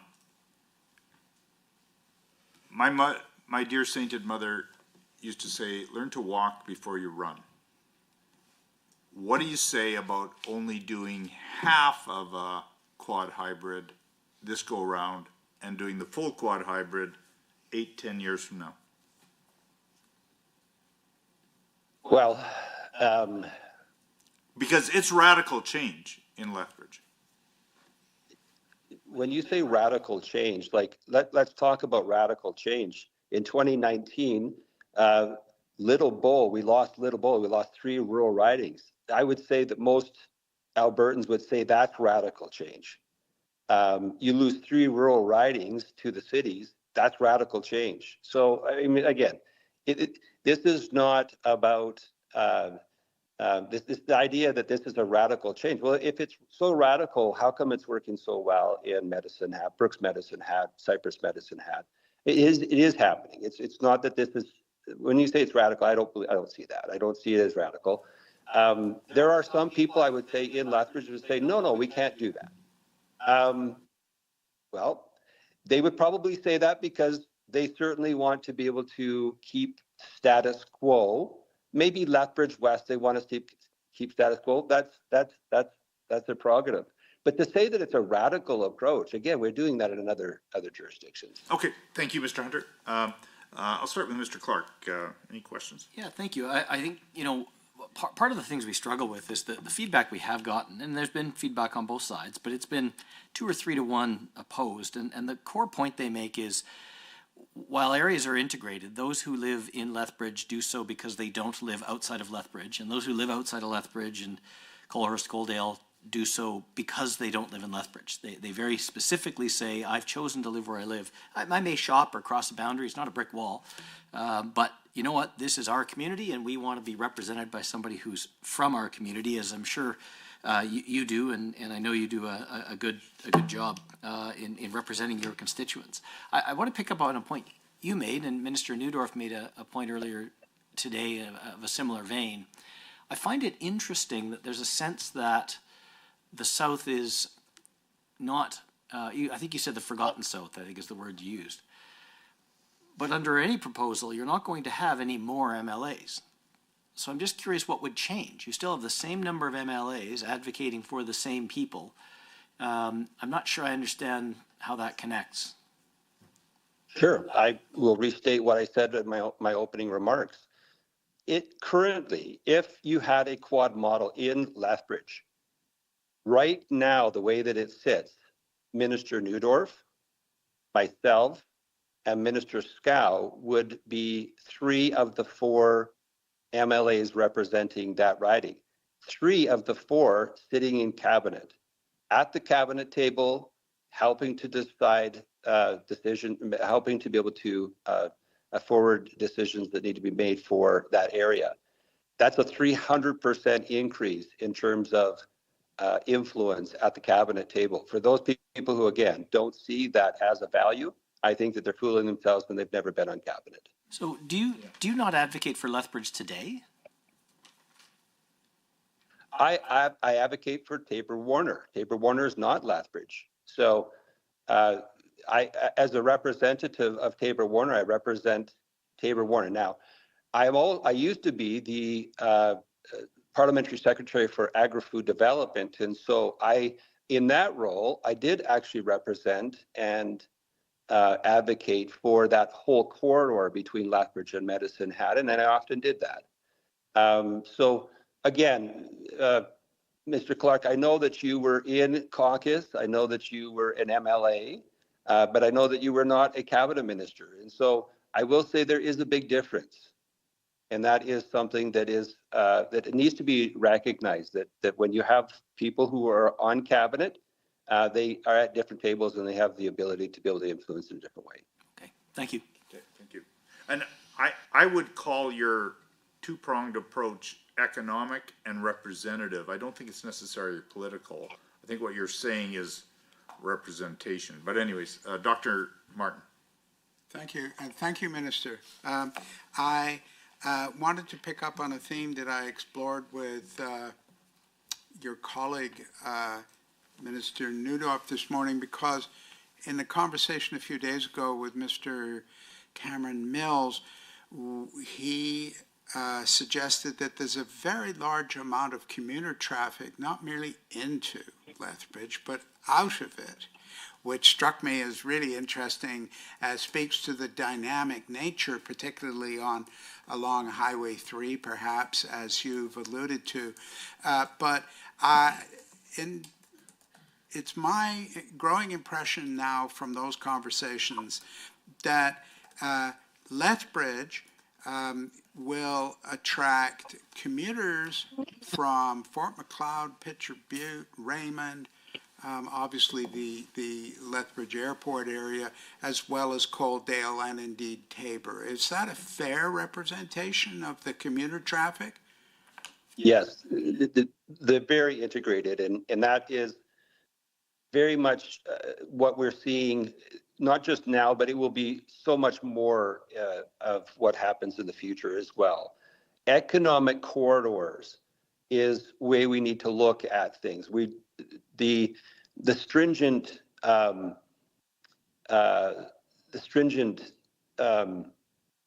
approach of seeing cities or towns, I don't think that is the way that we should be looking at this anymore, and I just don't see that as the future. Thank you. Thank you. Ms. Sampson? Thank you for your time just before lunch. I appreciate that. Speaking of food corridors. Speaking of food corridors, exactly. I want to share with you where my conflict comes from, and that is we had some excellent presentations from the rural area around Lethbridge that talk about the successes that they have had with the agri-food corridor and the industry and the things they've built up around the food in southern Alberta. And, you know, other projects like the wastewater, the water, and all of those things. And it sounds, I'm not from your area, but it sounds to me when I listen to it, what a success story. And then on the other hand, my role is to gather the input and listen. And I hear from many, many residents of the city of Lethbridge who don't want to be joined in as a hybrid. And so I am torn because I say what you have right now today in 2025 is working, and it's working really well, and you have a good story to tell. And in the next round of the commission, Lethbridge will have grown to the point where it cannot be equally divided. So this is my conflict. If it's working well with clear, distinct boundaries that everybody understands, why change it if it's not broken? Well, I don't see that it is. I don't see that it isn't broken. And to say that it's working great now, for those who are concerned about this, I think that those fears are really, I don't know where they're coming from. It's almost like saying that that there's nothing in common from a person living in Lethbridge versus someone living in Warner or in Tabor. That's ridiculous. The reality is that we have a lot in common. For those who are saying that keep it the same right now because that just works perfectly, that it's just not the way that it works. Like we are integrated, and so a quad configuration just represents that integration that you see in the city of Lethbridge and surrounding areas. Because of that integration, that's why it works, because we integrate in so many ways. We just seem to have made arbitrary lines on a map that says Lethbridge East, Lethbridge West, Carson, Siksika, Tabor, Warner. Those are political lines. But the integration, if you want the politics or the political, if you want the economics and the integration that we're seeing already to be able to be presented, then make sure that you show that also in those boundaries. I think that's the reality of what we're seeing in that area. So I don't see that. I certainly see that some people don't want to see it, but I think that they also probably have some vested interest on self-interest in that way. I just want to follow up with a small comment along those lines of your last thought, and that is when I think about the electoral boundaries as an overlay into the region. And what ends up with the electoral boundaries? It is not a brick wall. It is not stopping the integration of the city into the economic interests of the surrounding area. And I guess that's my point. I don't see it as a blockade. I see it as communities of interest who are saying, I want to be with these guys, but that doesn't mean all the things that you want so badly are not going to happen because of where the boundary line is drawn. That's my thought. Let's say that you're right. Let's say that you keep the boundaries Lethbridge East, Lethbridge West, and that's important to the commission. Okay, that's fine. But how is it that you can also use that same rationale to put Coaldale in with Livingston McLeod? Where is the commonality in that? Coaldale is, as I gave you the example with New Cold, Coaldale has more in common with Lethbridge than it does Clarisholm. And I think that, look, no matter how you guys decide to draw those lines, it's going to be difficult to be able to find a perfect commonality. But I can tell you that putting Coaldale in with Clarisholm, there's no commonality in that. And so when you make that argument that Lethbridge, they should feel good about, Lethbridge East and Lethbridge West staying the same because there's commonality there, you also are now saying that there's no commonality between Coaldale and Clarisholm, and yet you put those in the same riding. So I think that, you can't, I think that the commission has to take that into consideration, not just what's best for a city, but also best for all of the ridings and all of the communities. Okay. Thank you. Thank you. You make a good point, sir. Mr. Evans, any questions? Yeah, you make a very good point with respect to Coaldale. And so what I'm interested in knowing, Minister Hunter, is where would you put Coaldale if you had the quad hybrid? And would you break up that city or would you keep it together? Coaldale should be should be in its own, should be not broken up in terms of where would I put it? I mean, now you're asking me a question. I actually think that that Lethbridge being broken up into, again, like 4 regions and then having a rural component to it. I think that Coaldale, Tabor have very lot in common. So the MD of Tabor, the Lethbridge County, Warner County, they have a lot in common just because of that agri-food processing corridor that's there. So, but again, there's lots of ways of being able to draw that map. My argument is more about getting the is being able to show that there is already integration that happens in those communities in and outside of Lethbridge. Okay. Thank you. Yeah, I'm going to ask it. Okay, I still would call this radical surgery, Mr. Hunter, Minister Hunter. And in that regard, I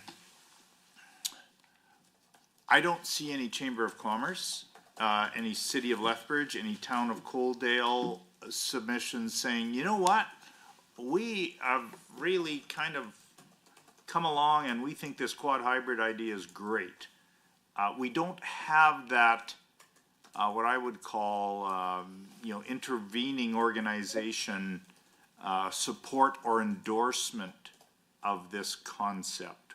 What do you say to that? I mean, I won't speak for other people. I have spoken with the mayor of Lethbridge. I talked to him about the value proposition, the idea that he could have 3 ministers at the cabinet table. He thought that was fantastic. I talked to him about the reality of the integration the Canada's premier food corridor. He understood that, he recognized that, and he thought that that was absolutely correct. Why they have not submitted, I mean, I don't know, the town of Coaldale, I think that they actually did make a submission the first time, if I'm correct, saying that they actually, that they're certainly against them being in the Livingston-McLeod riding, and I think that I'm pretty sure that they've already stated that. So why is it that they haven't? Why haven't they done it? I don't know. Have they argued in favor of keeping the status quo, or I don't know. No, I don't think so. I don't think so. Okay, so again, I really want to finish with this, and that is that, look, when you say that there's a radical change, again, Brooks Medicine Hat, Cypress Medicine Hat is working fine. And this is really quite similar to what you see with that community, with those communities as well, is that the hybrid approach does work, in that there is commonality. You don't, for those people who are in the city of Medicine Hat, I'm sure that they also recognize that there's commonality with people who are outside of Medicine Hat. They shop in the same places. They go to the same arenas for hockey and for curling. There is lots of integration. So I really just don't buy that as this is radical in the way that you're presenting that. I just don't see it. Okay, that's fair. Well, thank you, Minister Hunter. You've ruined our day, in a sense. My pleasure. You've given us a lot more to think about, and we've got only days and weeks ahead to resolve this issue. So thank you very much for coming. All right. Have a good week, guys. Thanks. Bye-bye. Are we packing up? So, so I'll adjourn the morning session, continue at just after 1:30 this afternoon.